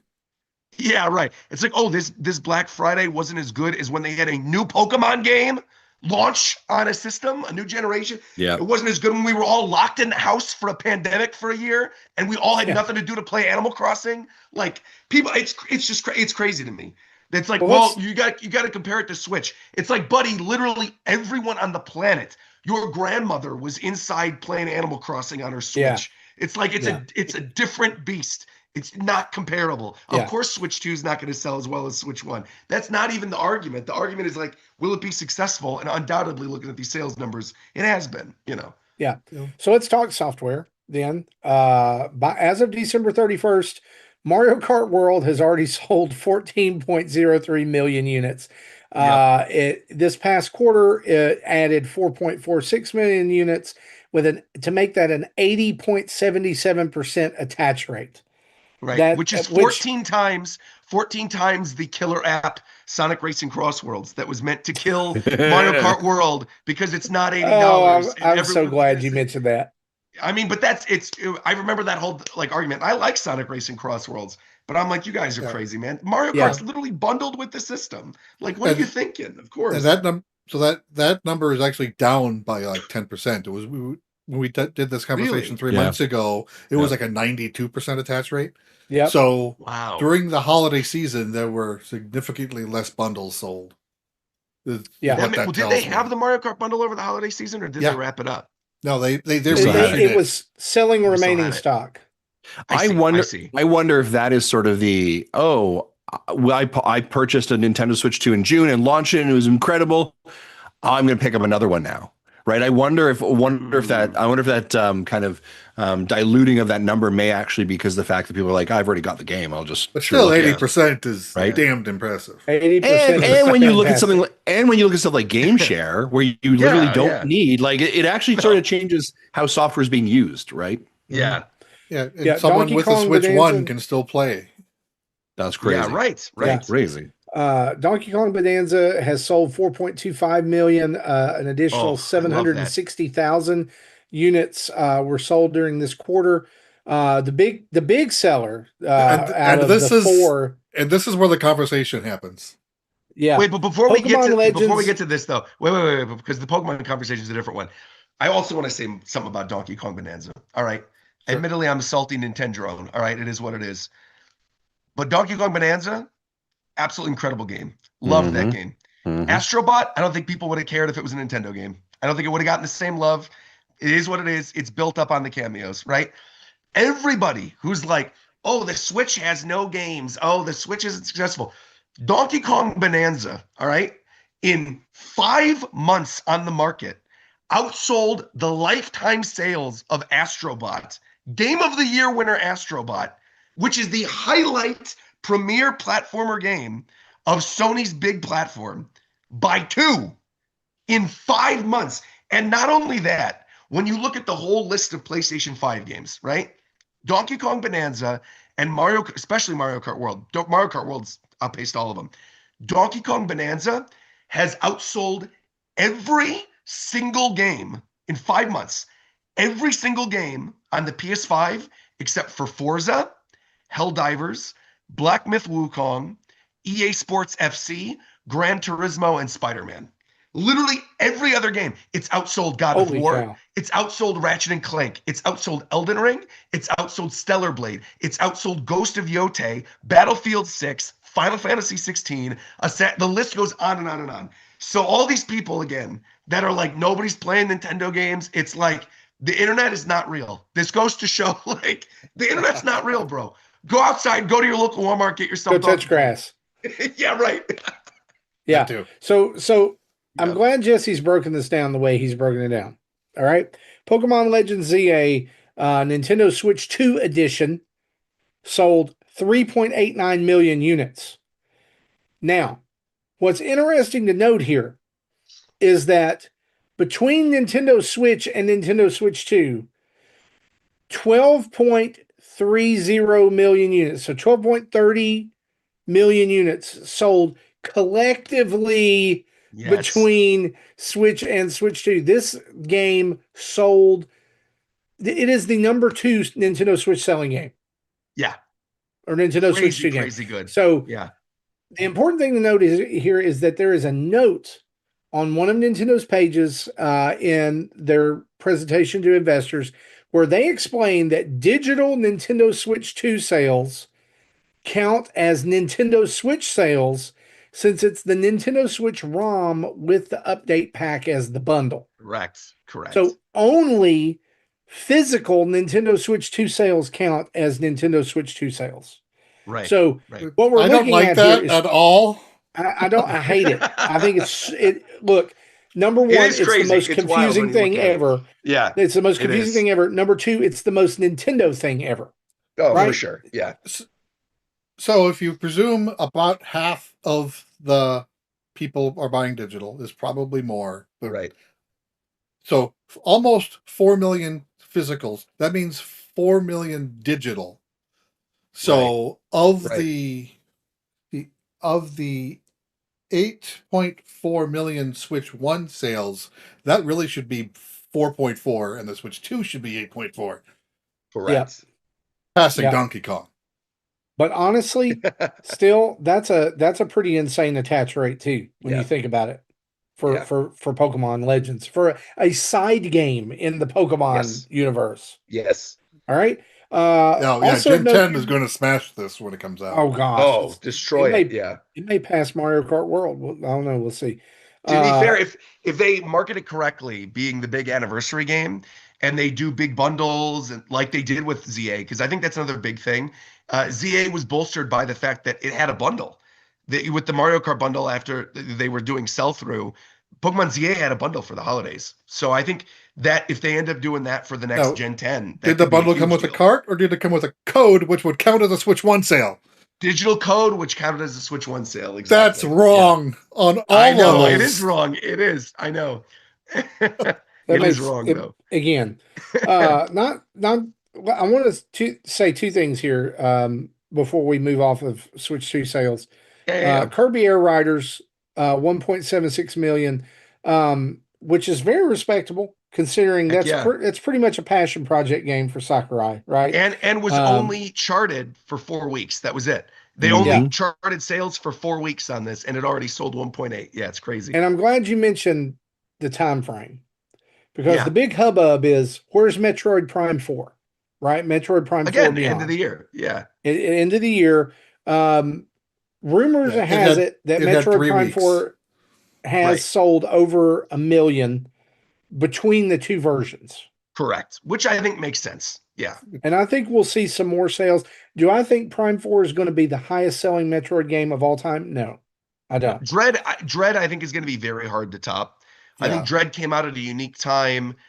People were craving another 2D Metroid. That was also like a kind of like semi-lost media game, right? Where that got teased for a long time and people thought we were never going to get it. I don't know. I kind of because that was originally GBA era when Dread was floating around. First teased. And so I think, I don't know, Dread is like in a really special place. So I think it would take like a big 2D game on the Switch 2 to be able to like push past it, but I don't see any of the 3D games pushing Yeah. past it. Yeah. Uh, so just on note of here, I'm not going to go through all of the Nintendo Switch sales, but I do want to say, no big surprises here. Almost everything that was on the top 10 list stayed exactly where it was. The highest selling game, again, still Mario Kart 8 Deluxe, sold over a million units. Still, everything under that is the next highest game is 700,000, and that's Animal Yeah. Crossing. So I did the math, taking the Switch 1 units sold in Q3 and the Mario Kart 8 Deluxe units sold in Q3, just that quarter, 75.7% attach rate. Mario Kart cell Man, oh system. man. On an That's just the way it 8-year-old is. system. I mean, it's also wild to think about the fact that Mario Kart's been out for 6 months. To put this in perspective, because again, I think people aren't looking at like comparing other Nintendo systems other than Switch. And Switch is again a weird anomaly that I don't think is ever going to be replicated because of the place and time we were in as humanity, right? I don't think it's going to get replicated. This is crazy.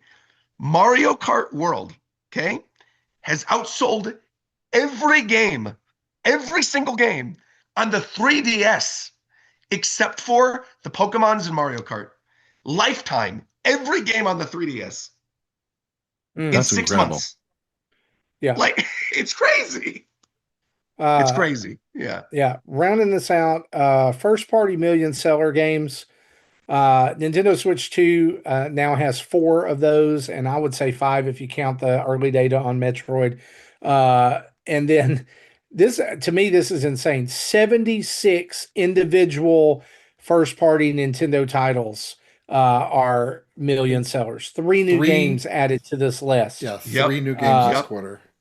And Whew. so, guys, just think about how insane that is with that. Um, we'll move into some very quick game release stuff here just for you guys to round out our news. Of course, Mario Tennis Forever is out next week on the 12th. We're just doing first party right now. Pokemon Pokopia on March 5th.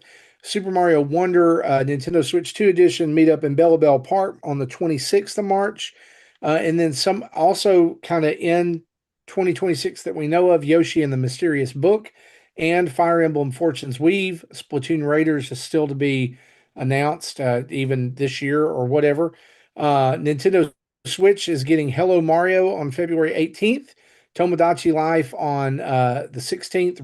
Rhythm Heaven Groove is going to be out in 2026, as well as Roger's predicted Pokemon Champions drop on Pokemon Day. That's probably April 16th for Tomodachi. Yeah. Okay, yeah, sorry. And then third-party games that are coming out pretty soon that they did make mention of during this investors presentation. Dragon Quest VII Reimagined on today. Yakuza Kiwami 3 Dark Ties on the 12th of February. Reanimal on the 13th. Resident Evil Generation Pack and Requiem out on the 27th. Fatal Frame 2 Crimson Butterfly remake on the 12th. Monster Hunter Stories 3 Twisted Reflection on the 13th. Pragmata on the 24th of April.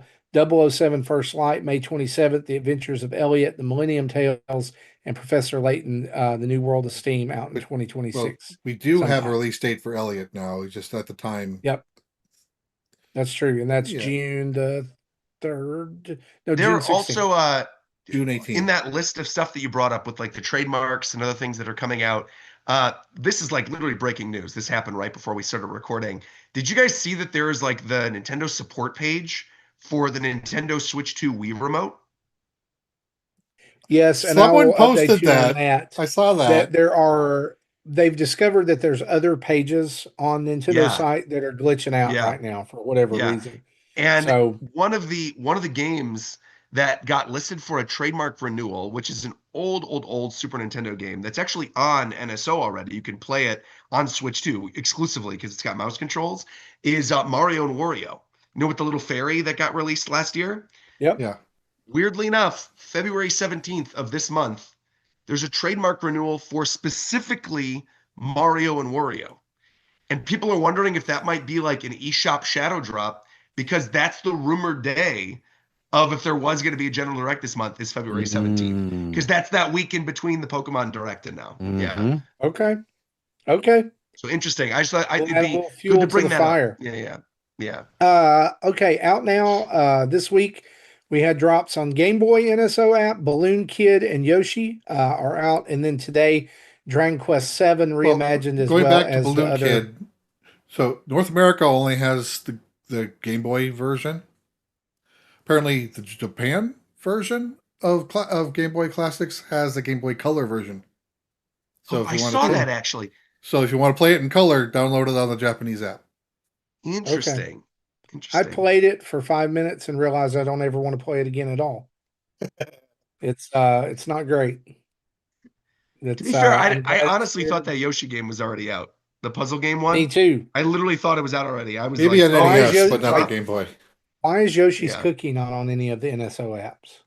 I really think that the reason why they dropped those two is they wanted something for base Switch owners. Because I do think the NSO drop, like the big NSO drop this month, is Pokemon Day with Pokemon XD and Coliseum, which we already know are coming. And there hasn't been a GameCube drop since Fire Emblem at the beginning of the year. So I feel like that's probably the next one in line. And so they probably figured we'll have something for base Switch owners, and then for Switch 2 people, you guys are getting the Pokemon games on Pokemon Day. I like it. Yeah. Out soon, Mario Tennis Fever, like we mentioned. Also, Fallout 4 Anniversary Edition on the 24th of this month. Disney Afternoon Collection comes out February 26th. And then Resident Evil Day, February 27th. You're getting 7, 8, and Requiem. You can do it via the Generation Pack, save yourself some money, or get the just Requiem if you're interested in that. Scott Pilgrim EX is out on March 3rd, and Poker Night at the Inventory, which is a remake of Poker Night from Steam, is out on Switch March 5th. Then Justin showed me this, and I'm like, dude, yes, get me a code. I knew you talked about this a long time ago. Like, yeah. If you go to my personal YouTube channel, I have a crap ton of videos from Inventory 2. Just little clips, 3 to 5 minutes long, of not, almost no gameplay. It's all like just the conversations the characters have with each other. And that's the funny part of the game. The poker's good too. It's one of those good poker games. I've talked about bad poker games before. This is a good poker game. At least it's a good game underneath all that stuff. Yeah. Mario Wonder updates out on the 26th of March. Mega Man Star Force Legacy Collection March 27th. Tomodachi Life Living the Dream April 16th. High on Life 2 on April 20th. That's only for Switch 2, by the way. Indiana Jones and the Great Circle on May 12th. Also only for Switch 2. Coffee Talk Tokyo on May 21st. Bubsy 4D on May 22nd. 007 First Light May 27th. And Adventures of Elliot on June 8th. And Mina the Hollower and South of Midnight later on in 2026 and 2030, if you believe that placeholder date. Right. I was really, really, really, really hoping Mina the Hollower would get shown off in that showcase. I did too. I thought it could potentially be like a shadow drop. I think, again, that's maybe something they'll do for the next direct. Yeah. Well, they have their responsibility to the backers as well on that. So, all right. We are going to skip our Let's Discuss segment this week and head straight to what we've been playing. Okay, do it.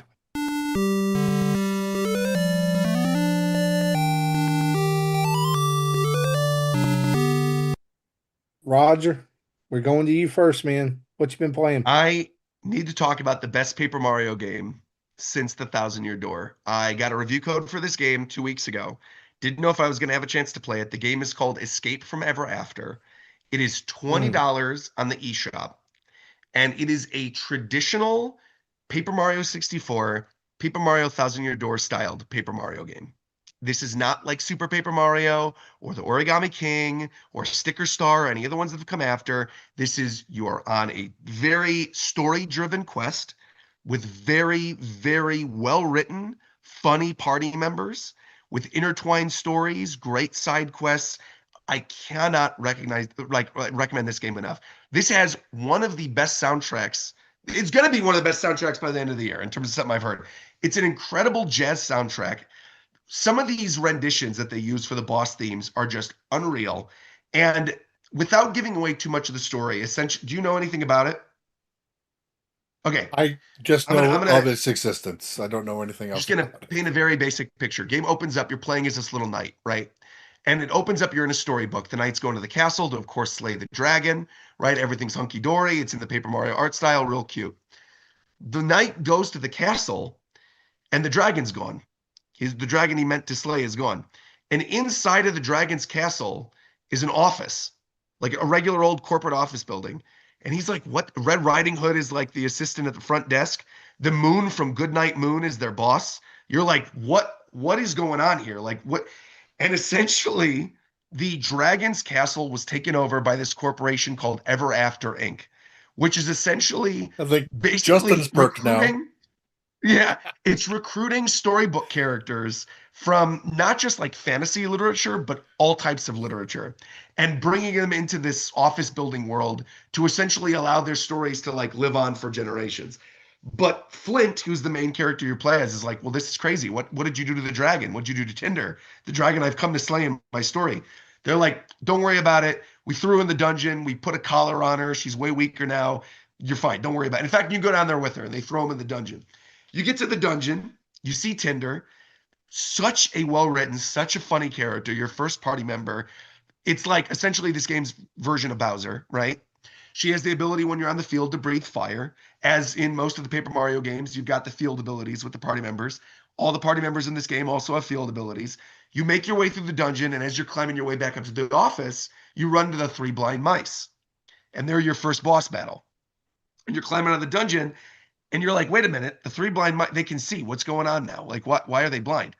The reason they're not blind anymore is because they have health benefits from Ever After Inc. So now they're chilling. They can see now. And it's funny stuff like that that is fed the entire way through the game. That's like brilliant little twists on the story.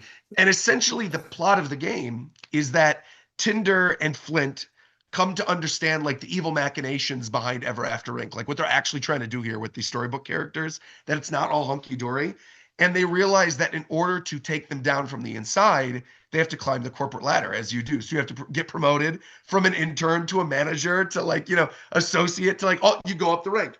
So basically, every chapter of the game, instead of getting your power star or whatever in Paper Mario, you get a promotion at your job. And it's just so, even like the first major chapter of the game. I'm more intrigued into this game now than I was before. It's so good. I backed this game, but really didn't follow anything. I have access to the Discord, but I ignore it. I got an email the other day saying we have a problem getting NA switch codes. You'll get it. Get one as soon as it's available. Yeah. Sorry for the delay. So I got one coming. That's awesome. I'll definitely be looking into this. Great on Switch and even better on Switch 2. It has a performance and quality mode. So if you want to have the visuals look really, really crisp, you can do that. Or there's like a performance mode, which I actually did not think really diminished the visuals at all. It just made it run really, really smooth. And it was such an enjoyable experience. I kept being like, my jaw was on the floor that this is an indie title. This really feels like classic GameCube era Intelligent Systems Paper Mario. And the fact that this is done by like an indie team that wrote it so well with so many good, like even the first major chapter of the game, because you go to different storybooks, right? The first storybook that you invade is the Three Little Pigs. And essentially what you find, your party member for this one is Wolfgang, who's the big bad wolf. And you essentially find out the big bad wolf, he's actually not bad at all. He's a little musician. He's trying his best. He's known as the big bad wolf. That's his like stage name, but he's a nice guy. And his entire town is filled with these really happy-go-lucky, goofy little wolves with little chubby bellies who are all just eating good food. They're so cute. They're welcoming to the main character.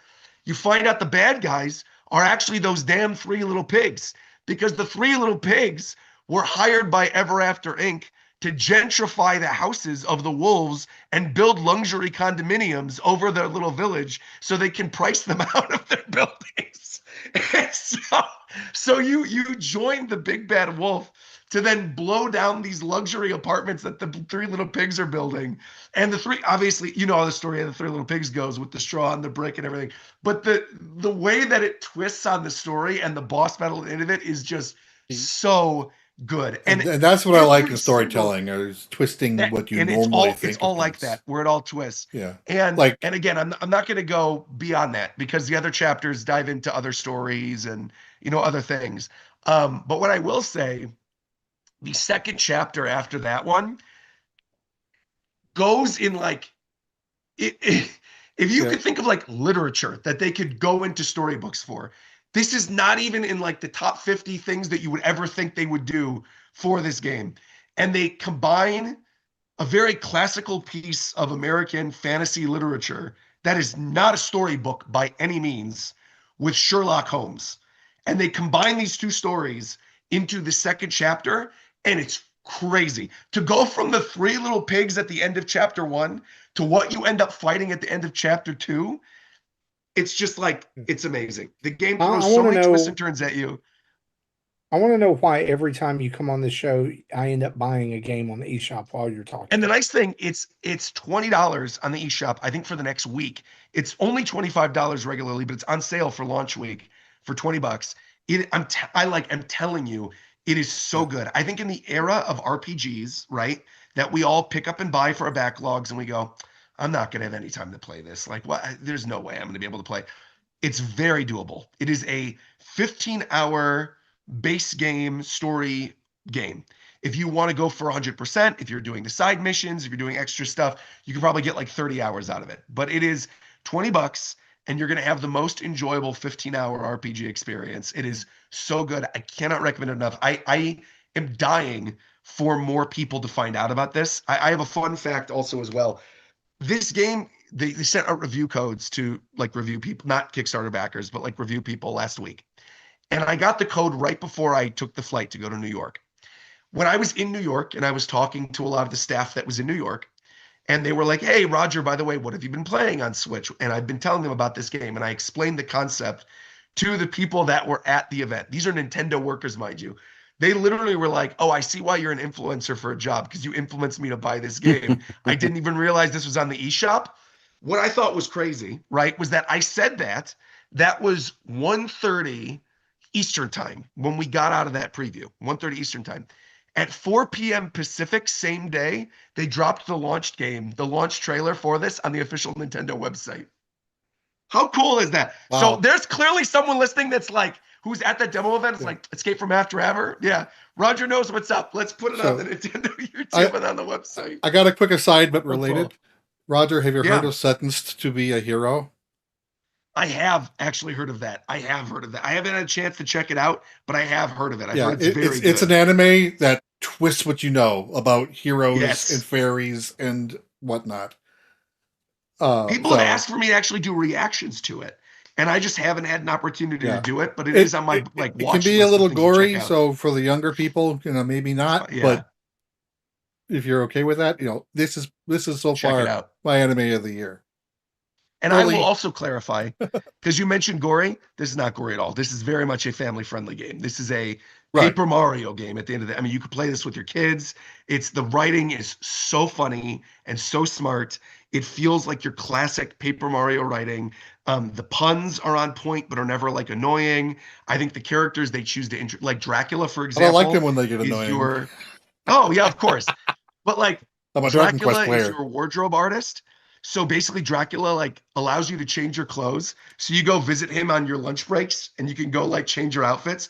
The outfits, some of them do stuff, some of them don't do anything, but there's like a wide range of different outfits. There's essentially the equivalent of like a pit of 100 trials that you unlock about halfway Oh, through that you can do, which is very cool. There's an optional storybook side quest with Little Red Riding Hood. There's just so much. There's the way they play on classic Paper Mario gameplay, right? With like the action commands and like hold down the button for a certain amount of time or like move the control stick up or do certain things. It is straight up Paper Mario, but the way they use those commands for some of the boss battles is brilliant to the point where I'm like, why didn't Nintendo do this for some of their games? It is so good. Yeah, I really I haven't felt like this in terms of like I need to preach this to the people to let them know how good this is. I feel like once the general mainstream Nintendo audience discovers this, like once those Paper Mario fans that have been crying over Paper Mario, like why can't we go back to the old games? When they play this, and again, like, and I'm not somebody who's like, I played Bug Fables. Bug Fables is a Paper Mario like. It was a good game, right? I played oh my God, the name is escaping me. The one that came out recently. Um I'm drawing a blank. Paper Mario like. Yeah. Costume Quest. Oh yeah, I remember that. Yeah, I yeah, never yeah. I only got about halfway through both of those games. Bug But I Fables and feel like, Costume Quest. and as did I, and I think it's because there's a very special mix of gameplay, humor, and music that, and also the badge system, right? Like having the badge system in the Paper Mario games. In this game, it's called the trinket system. It's the exact same thing. It is a very specific mix of gameplay that people just kind of don't do right, and they nail it. Like even this is the last time I'm going to talk about it because I don't want to take up this whole segment, but like there's a quality of life thing that's in this game where you've played the original Paper Mario, you've played Thousand Year Door, right? You know Gimbario and Goombella, where they have the tattle ability, Yeah. where you basically have you bring them out of the field, you have them tattle, and they give you the HP bar, right? Instead of having tattle be an ability that's tied to a party member, they call it research, and it's under a tactics ability that's accessible from you and all your party members. So it's not tied to just having Goombario. Oh, So good. anyone at any I time when you hated that swap, part. I hated it too. And it's like, unless you're an old school fan of Paper Mario, that's not even something you're thinking of when developing these games. And that's such a small thing that makes a huge difference in like experimental gameplay. It's just, it's the best. Because Escape from Ever After. when we played the latest remake, Thousand Year Door, Yeah. I didn't have Gumbella in my party normally, but if I came up with a new enemy, I'd swap her in, do the tattle, swap her out, Swap go her away. out. Exactly. So I'm glad you were Yeah, able she's to so do it good. with anybody. Yeah. But I, again, can't speak of it enough. That's all I'll say. Well, I it's love that downloading on my game. Switch too right now. Brilliant. Brilliant. I can't wait to hear your thoughts next week. Cool. I love it. Jesse, let's talk about you. What you been playing? All right, so I finally closed the door on Dragon Quest XI-S. Last week I said I rolled credits. This week I tried to do as much of the post-game stuff as I could. I got everyone to 99. I upgraded a lot of the gear, but a lot of how the gear end game gear works is very MMO like, and I didn't like it. You know, it's farm this specific monster for a rare drop, and then go to this NPC in the city, and you can have her change it to one of 3 materials that then you can use in crafting. Oh, and if you want to build everything, you need about 120 of these things. And I'm like, no, I'm not doing that. So I tried to unlock the super boss. I got, I think, one fight away from it, and I can't beat that fight. So You're all level 99 too. That's like, that is yeah. incredibly impressive. Wow. Yeah, well, there's a way to do it. It takes about 15 to 20 minutes of setup and work, but once you do it, you can get up to 700,000 XP for the fight for every character, which Oh my gosh. which depending on where they are in the leveling up, could go up 4 levels, could go up 6 levels. So I think I did that 6 times total to get from 70 to 99 Wow. on everybody.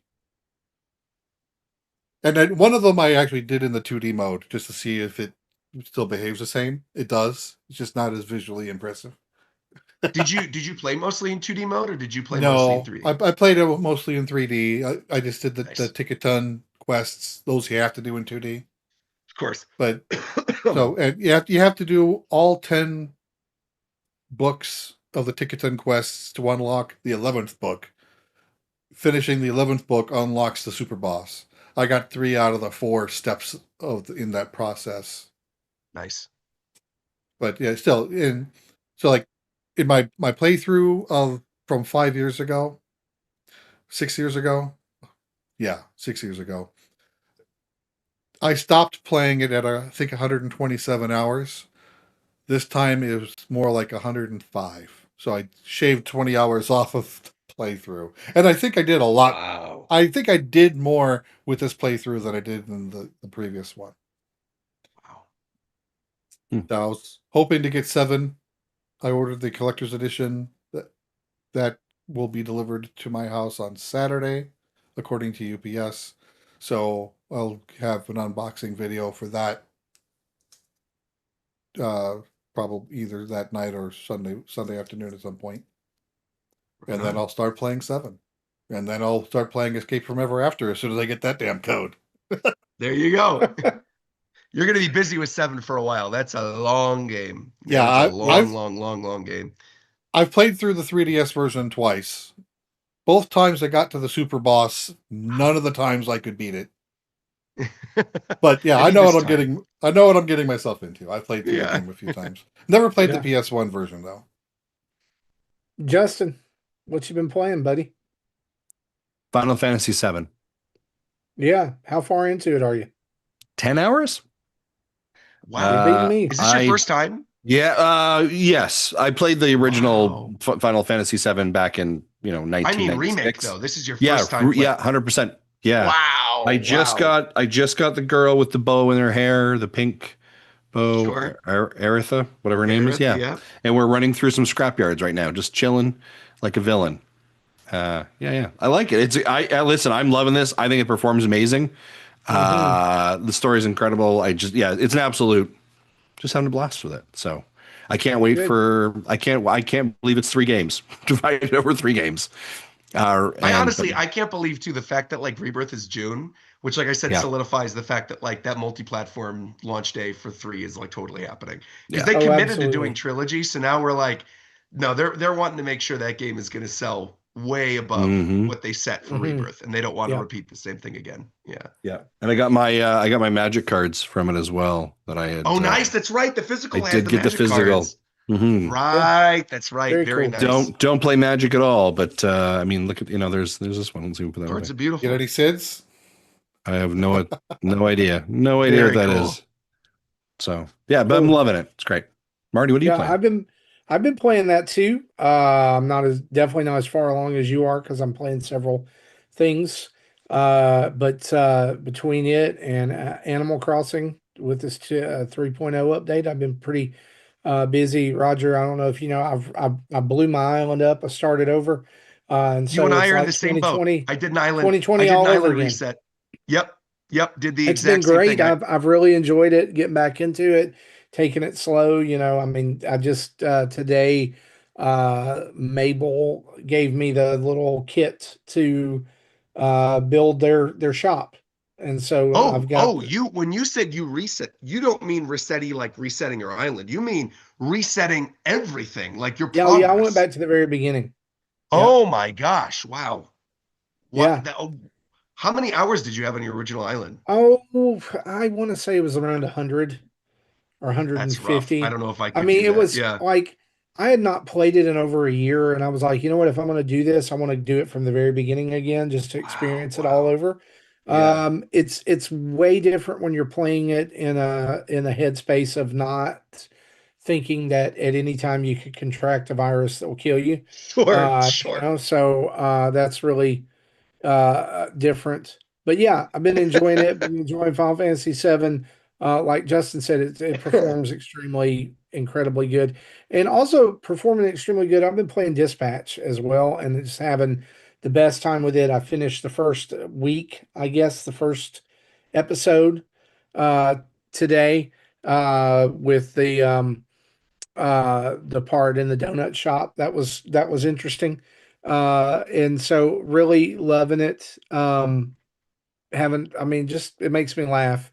And then I also downloaded the Super Bomberman collection, and I've just been trying some games. I had never played the original Bomberman on NES. It's terrible, but I never played it. I played like one level, and I was like, yeah, I'm done. But then Bomberman 2's on there as well, and I jumped into it, and I was like, oh, this okay. I was like, it had some upgrades. I played several levels of it, and then poked around in some of the others before the show. But yeah, and between that and the constant addiction to Fortnite that I can't break. Um, yeah, Did you that's what I've get been any of playing.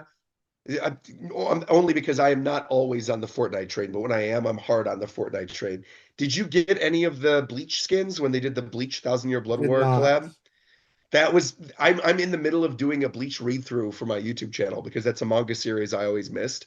That like obviously was big when I was a kid, but for whatever reason it missed me. You know, when I was in school, I was busy with One Piece or whatever. And they added those characters right at the time when I was doing the read through, Oh, and that's it cool. hook, line, and sinkered me right back in. I was like, So well, there Follows goes you. 20 hours. I have Exactly, it does. not. Yeah, I had not bought any Fortnite skins in a long time. Like up until like a week ago or so, or maybe it was a couple weeks ago. The last one I bought was Hank Hill, and right, that right, had right. become my like go-to skin was Hank Hill. But then they did some new Adventure Time skins, and they did Lemon Grab with the Sure. unacceptable taunt, and I was like, "Yep." So now every time I kill somebody, I stand over their body and scream unacceptable and then continue playing. And I know it's trolly, but I don't care. No, it's not nowhere near as trolling. What I'll do half the time, I'll have an anime character, right? You'll get a Naruto or a Goku or something, and you throw Sabrina Carpenter's Man-Child on there, and they're doing the little dance. It's the funniest. Yeah, yeah, I The love little it. Sabrina Carpenter dance with the anime guys Yeah, is so funny. that's good stuff. So and guys, that's what we've been playing. Let's dive into our community spotlight.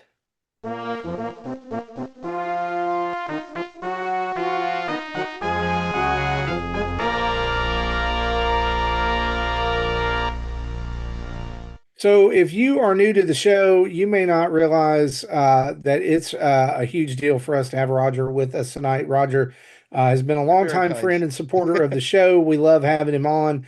And if you're unsure of where to find him or who he Excuse is, me one sec. Roger, I would love for you to take just a minute and if you Give don't me one mind, sec. could I'm you like dying. share? I was Oh, coughing and no. it just caught. Let me go get some water real quick. Hold Yeah, you on. do that. Well, while he's doing that, um, we we have been collecting your questions and your feedback, and we don't dive into the mailbag each and every week, but we're going to do it this week and catch up on our questions as we round out the show.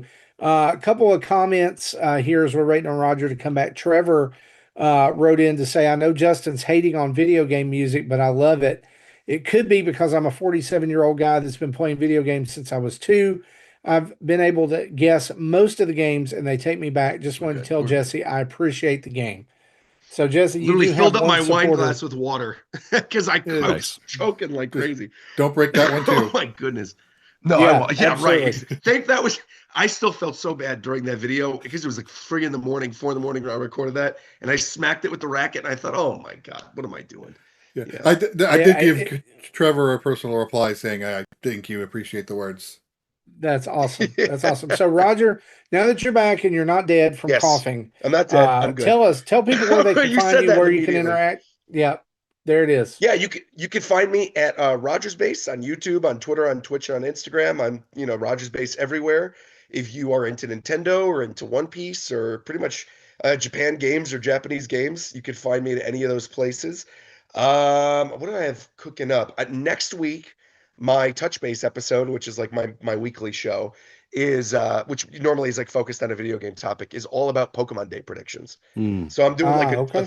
30-minute rundown of like everything on Pokemon Day. Because again, I think there's a lot of people talking about like the games, but there's a lot of things in like the entertainment side of things that I think people just aren't taking into consideration that are definitely going to be a big part of this, like theme park announcements and movie announcements and stuff like that. So I'm going to do a deep dive into Pokemon Day. And then what else? I have a playthrough video of Kiwami 3 coming up. Yakuza Kiwami 3. Mario Tennis Fever. I'm going to be doing a launch day stream. That'll be fun. And end of the month, Resident Evil Requiem, man. Looking forward to it. Normally not a horror game person. Resident Evil's like my only game that I play in that genre, other than Luigi's Mansion, But the That's a Luigi's horror Mansion, game. Resident It's a Evil, horror that's game. about it. It counts. It counts. I'd like So to I'm see them excited for that. make Luigi's Mansion 4 in the style of Resident Evil. Resident Evil. What they got to do, you know what they got to do. They got to put Leon in Smash Brothers and have a guy with a chainsaw come at Luigi, and Leon punches him and saves the day. I mean, that's got to I be. love it. It's I got to be loved what gets you. Krista's response. They are good friends from Kit and Krista, obviously. Her response was the Leon Amiibo saved the show today. That's right, right. Exactly. She Fair is play. she is Love a it. known Leon lover. So Yeah. yeah, Yeah.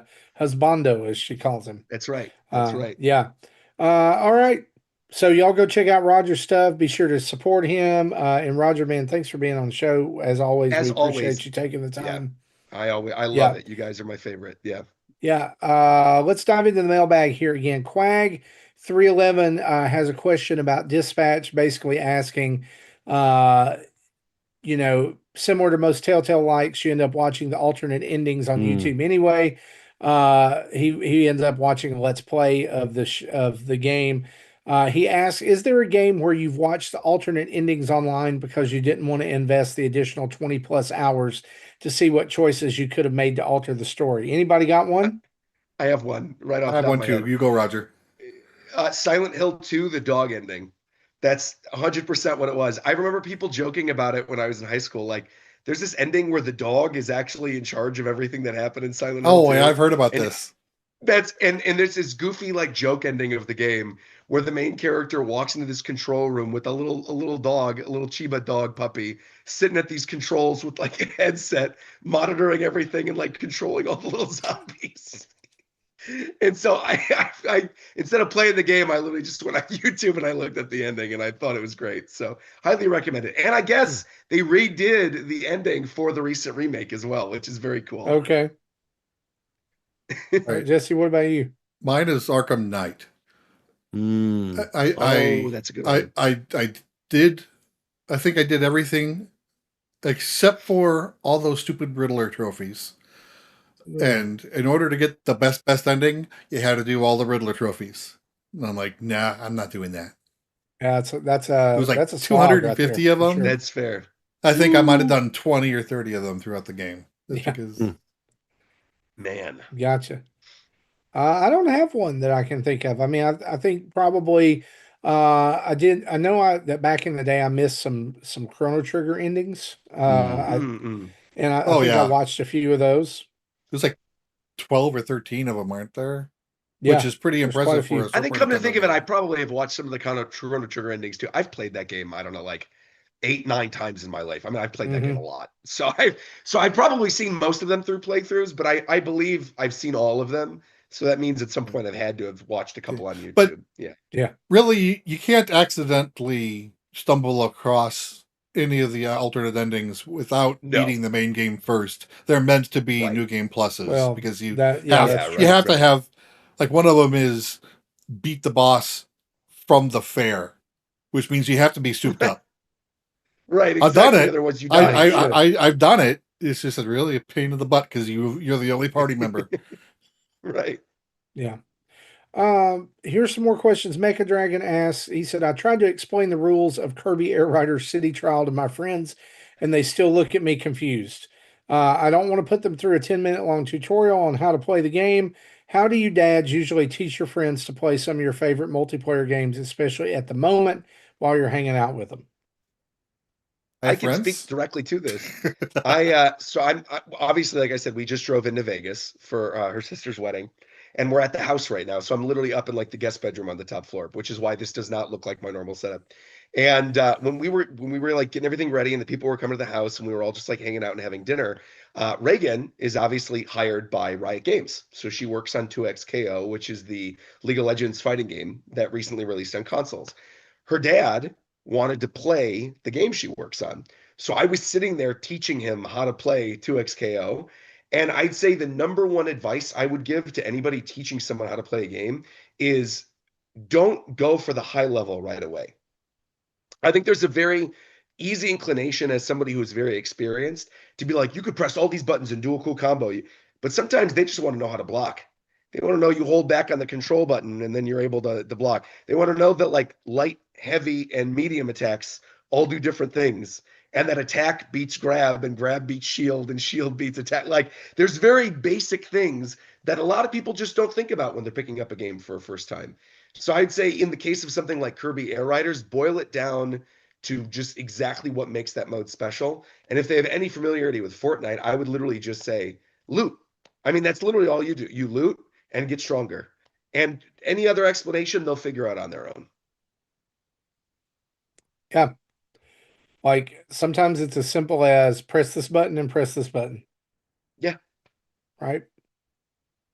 And I think sometimes, I mean, like you said, you're sitting with them to teach them. It's not Right. you're not like there needs to be an element of like, I'm going to play it with you. I'm going to, if we can, I'm going to teach you, I'm going to tell you exactly. Otherwise, you're throwing them in the deep end. I'm going to tell you exactly what you end up doing. You sit down, grandma, you sit down, grandpa, maybe these little children with their tears in their eyes, and you squat right down their level and you look them dead square in the eyes and you say, you get good, you little shit. And that's how you prepare them to play games. And then they're like, I'm your mother. And you're like, I don't care. Get good, woman. I told you to wash the dishes and overcooked and you're not doing your job. I gave birth one job, Mom. I said I needed tomatoes and I needed them chopped. Brothers. She eventually beat me in Smash Brothers because I would not let her win. And I actively, every single match, beat her ass. Every single match for 4 years. And then it eventually took one match where she one-stocked me. And then that was it. She finally overtook me. But I wasn't going to let her have it. And now she's pretty good at Smash. And now she works on a fighting game. Look, you know what? Sometimes instead of holding everybody's hand like little snowflakes, you got to push them down the hill and say, get good. Yep. I like it. Hoots says, what are the dad's New Year's gaming resolutions and why is the answer getting a backlog bingo blackout? Oh, I don't have any gaming resolutions. I don't. The only thing that I have done in the new year that is anything different than whatever is, and it's just a personal thing, is my thing for 2026 is drink more water. Drink more water. That's what I do every day. It's literally, I filled up right now. That's good. I've had so much water today. Like I'm floating right now as we're recording. I'm like, can we please? Because I mean, I'm not like a wrestling announcer where they just pee their pants in the middle of of WrestleMania. Because that's real. That happens. Jim Ross. Why don't you just wear a diaper though? Because then you can actually pee your pants. Yeah, like, I mean, I think they do. I think it depends. They should bite. It does depend. But look at that. I saw that, Jesse. That was good. That was good. That was good. Do you have any gaming resolutions, guys? Here's what I would say for my gaming resolution, and this is kind of an easy one, which is these things are sort of connected, which is time. I value time, right? So don't waste my time, right? Be on time, which is ironic because I'm never on time for the show and I always feel like I'm wasting people's time. But if I am playing a game that I don't enjoy, right, and I'm wasting time, I'm okay to say I'm done, right? I'm okay to say I'm done, move on. And it can just be either that I'm not in that season for it, it's not agreeing with me, but I'm not going to just consistently run my head against the wall unless that's part of the journey of a game that you enjoy. And I'll think of Hollow Knight as an example. But if you're like, this game is just not catching me, I'm not going to keep trying, moving on. There's too much out there. There's too much out there for us to be sitting on like things you don't like. Enjoy what you want, play what you want, right? That's the way I look at it. Okay. I like it. Jesse, how about you? I don't have anything new this year. Like what Justin described has been my philosophy for like the last 10 years. So, if I get a half hour into the game, don't care for it, I will stop. I feel will have no regrets over stopping to play a game. That's kind of where I am this year too, because a lot of last year, past 3 years, I mean, people know this if they watch the channel. I do this trend every year where I have a Google Sheets where I mark down every game that I've played, when I beat it, what percentage I beat it at, and what day I beat it on. For the previous few years, I've beaten, I believe, 60 games per year. So I've beaten a lot of games. Wow. And I don't think that's even remotely possible this year. And I need to be okay with the fact that, like, if I pick something up, I'm probably not going to finish it. But one thing that I've been doing, because obviously so much of it is content, that I've really been enjoying is doing one-off streams of games I know inside and out that I could play like hands tied by my back. I did this 2 years ago with Banjo-Kazooie when it came to NSO. I had a blast, beat it in like one stream. It was great.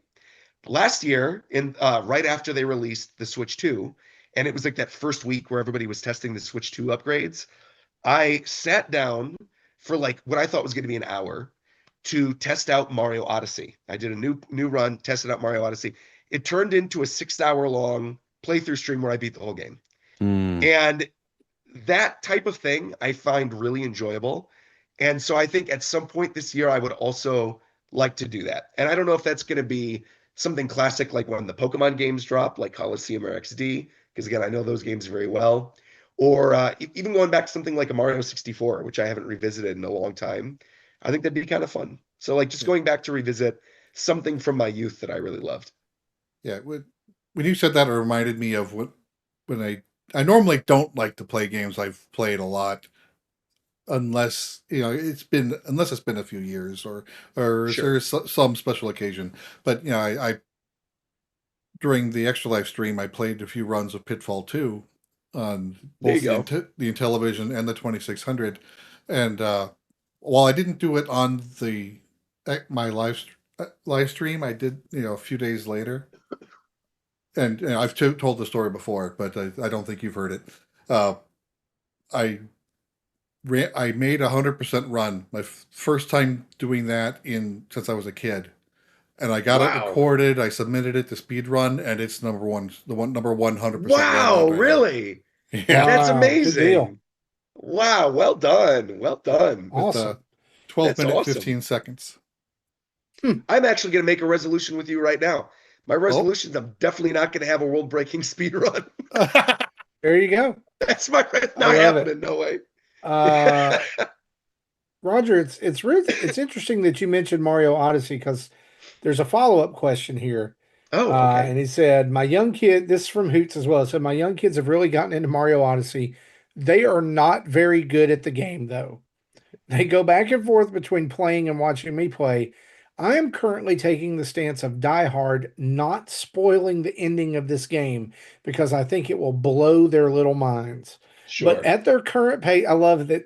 Like I love a dad who like says stuff like this. Listen to this. But at the current pace, they are never going to get there on their own. At least not anytime I got soon. this. I got this. So you're going to So, sit him down and you're going to he's look him saying right is- in the eye. Okay, you're going to answer the question, right? do I need to write down another timestamp? You're going to say, It's get so good. funny. Get good, you little dispatchers. That's funny. Anyway, they Little dispatchers. That's basically his question was, does he show them the ending or does he let them discover it organically? And I say organic. I think Mm. organic. Absolutely. Yeah. Let them have the moment. Yeah, Let 'em have I did that with my kids when they were young too. They said, "Hey, I can't get past this. Can you get out of it?" I'm like, "No, because if you Sucks don't know to how to suck. do it, you aren't going to be able to do what you need to do it later on in the game."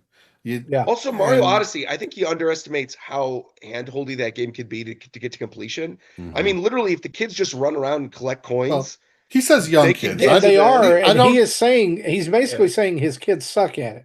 I don't know He's how saying young they young are not is. going to get there on their yeah, own. right. But I feel like guess- if you I'm going to offer a question. The question that I have is, who is it important to get to the end? right, do the kids Is it care or important do for you the care? kids to get there, or do Right, you right. care? And I would say Mhm. I'm encouraging you to go with the direct. I'd encourage you to go with the flow that the kids are going. If the kids are Yeah. having a great time and they are enjoying Let 'em have it. themselves, let them have that. And if they Yeah, I happen agree. to get there, that's an amazing thing you get to share in that opportunity. But if not, the joy that they're having, the experimentation they're having. So I just encourage you to think about who's pushing and who's pulling this. Yeah, and Yeah, I again, agree. he's saying young. I don't know how young they are. I'm picturing 4 and 6 Yeah. or something like that for some reason. Yeah. 10 years later, they'll be teens. They'll be able to handle it by then. So Yeah, they'll let get 'em there have it. eventually if easily. they keep banging it. And they'll go, I'm so thankful that my dad didn't cheat me of this amazing Mhm. experience. That's Yeah. right. 10 He years played ago. Mario Odyssey with me. They're going to remember that. Right. I really Right. do think they will. Chris HL asks, is Madden 26 worth getting on the Switch? And is it only for Switch 2? Yes, it's only for Switch 2. We're going to loop that back to Tim and let him Tim. discuss that with you. He is the person you need to talk to. Send him a DM. and ask him. He'll be able to explain the finer points of that game. Third strongest mole asks, whatever happened to Toadsworth? Did Peach put him in a home? Has anybody been to check on him lately? I worry about him sometimes. He died. Canonically, he died. I think they left him on this. I'm not even kidding. He's dead. What? Yeah. Where does this knowledge come from? It's like a whole timeline video thing that's on YouTube, but essentially from Mario Baseball, which was the last game that he appeared in, he's like not appeared since. And if you look at the timeline of Mario games, there's like some tease in one of them that's like of a grave, and the grave has like the mustache of Toadsworth. And so he's dead. I mean, he's dead. He hasn't showed up. Yeah, so he's not been in anything since 2013's Mario and Luigi Dream Team. Right. So we'll just say he retired. That he How about was that? in the He base. retired. I mean, it's not the first time. Look, Wrinkly Kong died. He can come back as a ghost. Wrinkly Kong has long life as a Nintendo character as a ghost. What's to say Toadsworth can't? In fact, maybe Toadsworth is your new companion in Luigi's Mansion 4. You go to the mansion previously owned by Toadsworth that was gifted to him by Peach for being such a good assistant all these years. But since he died, because he hasn't been in any games, he died alone, and he's haunting the mansion. And he could have a whole family of Polterpups with him. Exactly. And then you find out about all these other Toads that were related to Toadsworth. Man was actually living large. He had 100 kids, and you have to go suck up the ghosts of his 100 kids. And then what happened is he was just at a baseball game being an umpire, ball strays the wrong way, clocks the side of the head, and that's done. Just a tragic accident. No life insurance policy, by the way. I love it. Right. Yeah, the kids are then on the street. It's that's a great. They didn't have the health benefits of Ever After Inc. 100%. There's no Mushroom Kingdom Insurance Company. Zablanc wants to know. Talking Flower channels his inner Chucky from Child's Play. What kinds of things does he say? Roger, I actually got to talk to us about the Talking Flower. Okay, so first off, it's way cheaper than I thought. I thought it was like $80. It's not. It's like 30. It's like 30, 35. But I understand why. It's because it takes batteries, which I don't think has it been discussed anywhere. No. That it's not USB-C charger, it's batteries. Oh. And one of the things that this was very funny. They highlighted this as a feature of the flower. Oh no. Bro. It's not a bug, it's a feature. It was like, no, and he'll even tell you when he dies. And then the flower goes, uh-oh, I feel myself slipping away. And that's supposed to be your way. Oh. That's his low battery indicator? Oh, That's no. That's exactly what he would say. I feel you slipping tired. I don't feel good. I was laughing so hard at this presentation. They were giving us this thing. I'm like, have fun with your excited kid opens up on Christmas Day. You get a flower, and you put you have the batteries that were in the box. You have your kid. I feel myself slipping away. It says, I feel myself slipping. I love the idea that like in fast forward about 20 years from now, you're like, yeah, my wife sitting on a therapist's desk or couch, like my real fear of death really came when this in 1999 we had the damn Tamagotchi eggs. 2026 we have the talking flower. I don't know. Is that trailer available online? I'm sorry, I'm still laughing. That trailer that they showed of like the little phrases. I think there's one that's online. They definitely showed one to us at the event. If it's not already online, it will be online at some point soon. Because again, the embargo lifted. I could talk about all this stuff. But it was like the phrases were all very simple. It was like, hey, good morning. What are you planning on doing today? Let's make today a great day. It's like very Furby coded, right? And then they highlighted the fact that like at night, if you have it on your nightstand, it knows not to like talk to you in the middle of the night. So you're not randomly like doing the talking flower thing. And then all of a sudden the talking flower is like, hey, buddy, what are you thinking of? It's nothing along those lines. So, I can see your dreams. Right. I think the main thing still that just I thought was the funniest thing on the planet was literally the fact that it tells you when it's dying. And I just know that's going to traumatize kids who get it for Christmas, forget, the batteries were in there, play with it for the first time, and then it literally just dies. So in real time. It teaches the kids about the mortality of life. You add that to the display with the Mario Lego, whose hollow black eyes stare Right. at you when there's no batteries or it's not turned on. Right. Yeah, that's Exactly. Nintendo creepypasta. Darth Exactly. Platypus says, if each Nintendo franchise had a football team, which would be your team? What's the team name, the mascot, and who's winning the big end game this weekend? Ooh. Let me think. What would the LA team be? It would be the Los Angeles Rockhawks would be what it would be. Ooh. The Rockhawk from Paper Mario Thousand Year Door. He seems like a Hollywood kind of guy. And who would we be playing? We'd be playing the Seattle Slippies. Seattle Slippies. I would be going with the Charging Chucks from. I had something witty a second ago. Mario World. Chilliwack. Charging Chucks from Chilliwack. I like it. Oh. I like it.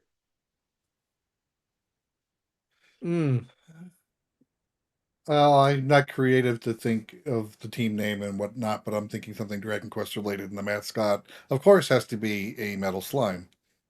100%. That's fair. Yeah. Well, it's obviously the Memphis Mega Man. Nice. That's a good one. Memphis Mega Man is good. I like that. So there you go. I mean, that's what it's got to be. Who are they fighting? The I don't know Washington who's Wileys? winning. Wow. Ooh, I like that. Yeah. I'll tell you who's winning the big game this weekend. I am, as I sit and eat large amounts of chicken wings and don't give one rip about There you go. who's winning. We're just excited driving back on Sunday because we're driving back to LA with all the traffic, right? It's going to be nice. Like the fact that there's not going to be any traffic, everyone's going to be inside watching the game. Perfect time hopefully, to go back. right? Yeah. Roger, I'll be honest with you. Back in November, back in December, I was in your area and I totally missed it. I should have. I was in Japan. We had one day. We were in LA for one day. Where did you go? We flew into Long Beach. We went to Anaheim. To right on, of Disneyland course. For 2 days. Of course. And then we did LA and did Hollywood, did the Chinese theater, all that stuff. Sure. We went down to La Jolla and San Diego for a couple days. If you would have told me, I would have been like, you don't got to go to Hollywood. You don't have to go there. It's like, you're going to Anaheim, you don't got to go to Hollywood. There's other areas. Listen, I'll tell you the local places. I'm going to tell you that, like, my wife, she's in the room. That was her day. That was her. Yeah, sure. That was her bucket list. I'll tell your wife some good local places. We'll recommend her some good local places. Well, we definitely I would love to come back at some point because it's a beautiful country. Yeah. I enjoyed my time out there. Yeah. So good. Ebucel wants to know: will Master Chief be in the next version of Smash Brothers? Too little, too late. I think he had his opportunity with Ultimate. I think the time's passed. Yeah, I think the roster is going to get sliced for the next one. I think Halo doesn't have the same cultural impact nowadays. Yeah. So I think, unfortunately, I think if anything like Master Chief related, maybe the Doom guy.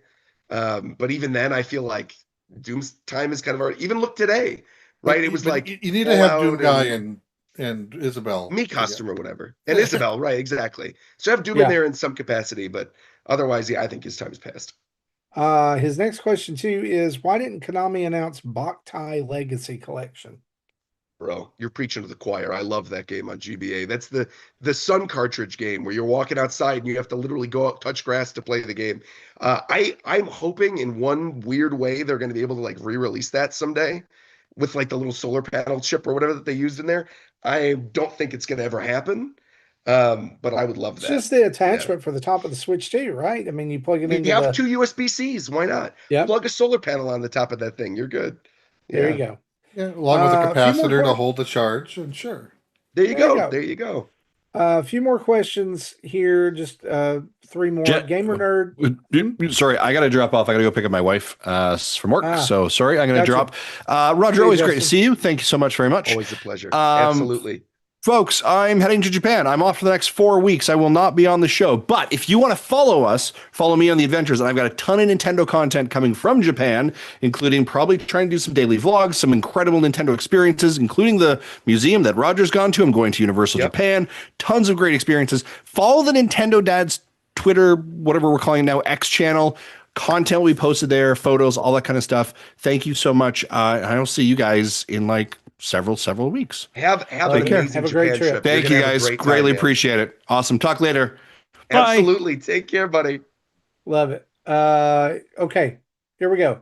What's right, really let's hear it. stopping Konami from making another Castlevania game, or if not a new one, give the NES ones an HD 2D remake as Dragon Quest did? Is it part of the departure of Igarashi from Konami that has made them fearful to attempt another try at anything Castlevania other than the Apple Arcade game? Love the show. Keep up the great work. Also, never get rid of the sound clips when switching to other segments. Why is Konami not making the Castlevania? Maybe they're working on stuff. Who knows? We don't know. Maybe. I would love there's it. that rumbling that there is a new Castlevania coming. I would love it. I think to me, I would want something in the vein of like a Symphony of the Night if they were going to do that. I think I would rather though them like bring out Symphony of the Night first on Switch. Like remind people of how good the series is. Be like, here's Symphony of the Night, Rondo of Blood, have them of it because we already have those great collections, right? We have have everything the DS except one, Symphony of the Night. right. Literally everyone is available. Every single one. So you get those two on there, and then maybe at some point go like, hey, we're bringing it back. Especially with the success of the anime now. There's no reason they can't go back into that. Like I say that I would love them to go the opposite direction and make something more like Super Castlevania 4.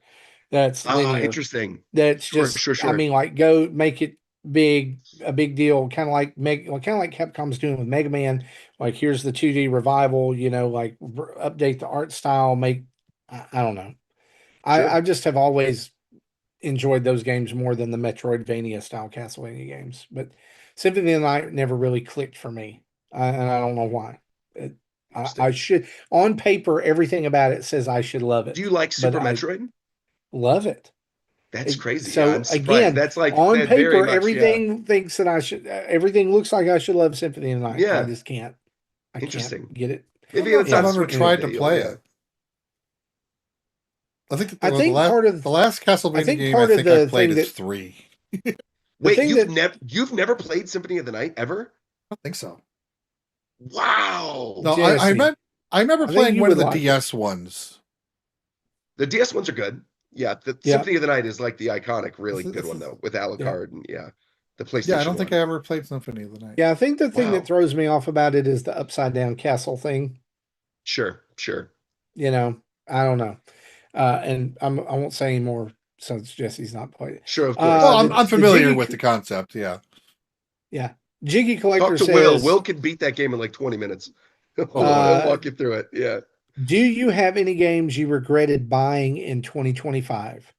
Personally, I should have known not to buy Mario Galaxy 1 and 2. I didn't like it then. I still don't. It made me dizzy when I tried to play it. Any game you regret buying? There was that poker game. I don't remember the name of it, but that.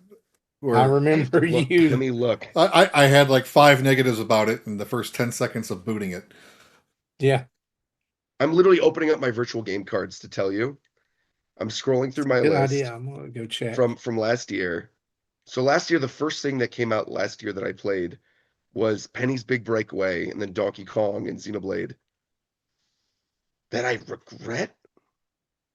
I mean, I can't say that I regret buying it because it was sent to me, but if I had paid for it, I certainly would have regretted buying it.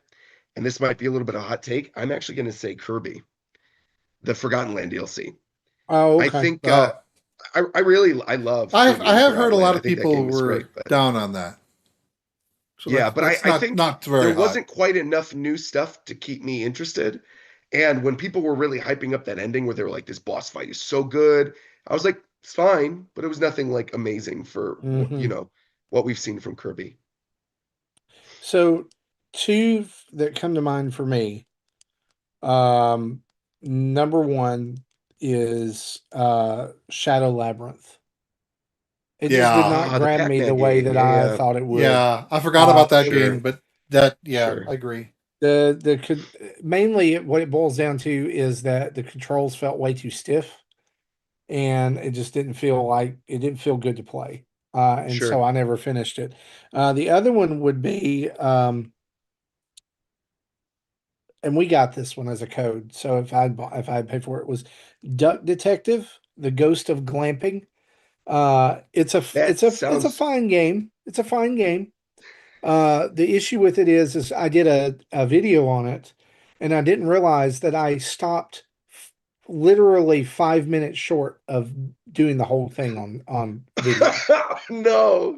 Like I was Oh like, oh, no. I feel like I've got all this content waiting for me to go play it because I really like the game because the puns are just they're great. Sure. Uh, and I mean, like you have this duck who has this like hardcore like gumshoe vocal. You know, it's just it's very tongue in cheek. And I boot it back up, and then like 10 minutes later, it's like, oh, I just did it. Like that's it. That stinks. Literally like a 2 hour game. Man. Yeah. Yeah, it was so I don't know what I expected. The first Duck Detective was the same way, but I would have, yeah, wouldn't have been something that I would have been happy with a purchase. Okay. Good question. Yeah, and Hate then that you didn't I also Mario kind of Galaxy. agree with Galaxy One. Yeah, like I bought one and two. I think I've Sure. I think I only played one for the half an hour, and then I Oh, see, I played two a little went bit through all of longer. But I got me. I don't even think I still got need to halfway finish through it two again. before Look I who fell came to off. join me, by the way. Since the there he is. Puppy. There he All is. right. Obi's sitting. There you go. Up. He's like, oh, I'm on camera now. I'm gonna start barking. So we're gonna... All right. This is a great last question to end with. Rod Perfect. Last McGee question. Lay it on me. says here, he says, hey boys, sell me a Switch 2. What I mean, convince me why I should get one. I'm still using Switch 1. I still cannot see enough reason to get one. And now the longer I wait, I'm wondering if Nintendo will release a Mario themed one along with the movie or one with an OLED screen. Anyway, appreciate y'all. Thank you. So you've got 2 minutes. Let's sell Rod a Switch 2. Here's my pitch for you, right? Just wait. That's my pitch. Just wait. I think, Okay. and I mean that legitimately because I've heard this from a lot of people who are like, "Oh, just I need to be sold on a Switch." No, you don't. You don't have to be sold on a Switch 2. In fact, there's so many other things that you could spend your money on if you're not like wholeheartedly like, I want to use this thing. Don't. You said yourself, you have like hundreds of games on your Switch. Your backlog is huge. You don't need it right now. If there's not a system, I think we're in an era where like FOMO is so bad and people want the new thing so badly. But if there's not a reason to buy the new thing and your friends aren't playing that new thing and you have no reason to buy the new thing, don't buy the new thing. You don't need it. Like if you, I think to me, I personally I feel this has been a very strong first 6 months for Switch 2. And I think if a Donkey Kong developed by the Odyssey team, right, a new Kirby Air Ride, the first in 20 years, developed as a passion project by Sakurai himself, right? The first open world Mario Kart, the launch of Hades 2 exclusively on consoles, Hollow Knight Silk Song, stuff that just came out, Escape from Evernight, stuff that's going to come out right now, Mario Tennis Fever, Resident Evil, Pragmata. If none of this stuff interests you at all, just wait. Save your Yeah. money. And then that way, when Pokemon or 3D Mario or Smash or whatever gets announced and you are like, oh man, why did I buy that other version? You can buy that special edition version and you won't feel bad about it. And instead, Yep. I would recommend take half of the money right now that you would have spent on buying that Switch 2 and go on the eShop and pick up a bunch of good games. Because there's so many good deals available right now, stuff that is like on sale for dirt cheap right now. I think it's like $5 to get some of these games. Like the entire Arkham collection, all three games were on sale for $7 the other day. That's absurd.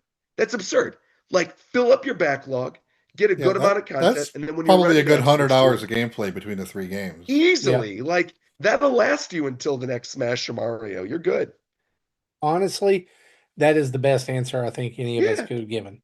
is unless there's a killer app for it right now that you just have to have, or you've got an extra $500 sitting around.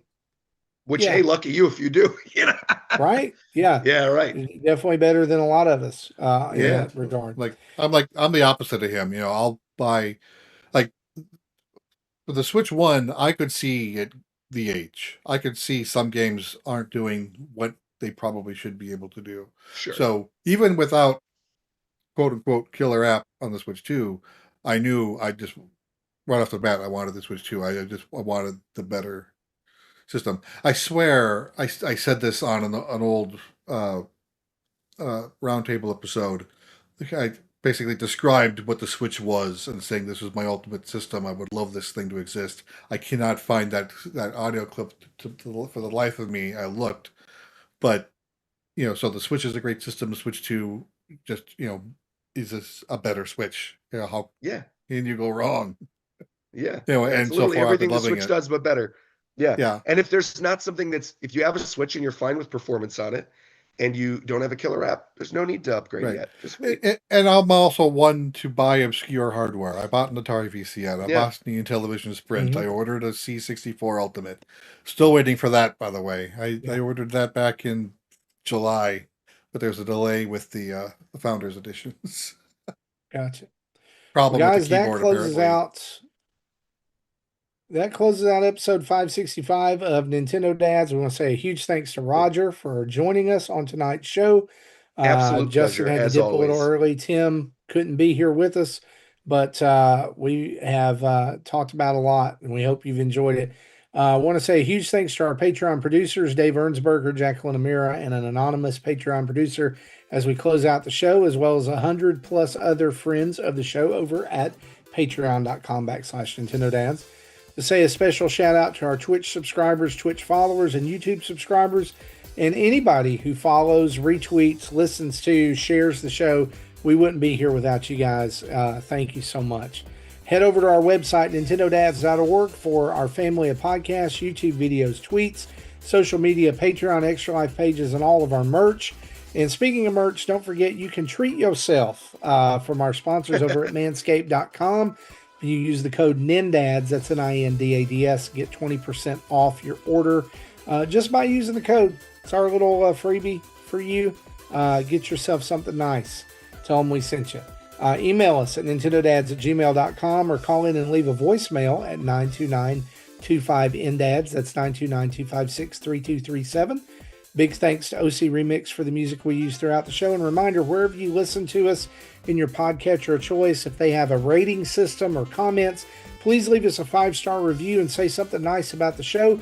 It helps push it up the charts, helps people find us, and it just makes you a better person. So for me, for Roger, for Jesse, for Tim, for Justin, we'll see you next time. Bye-bye. Bye, everybody.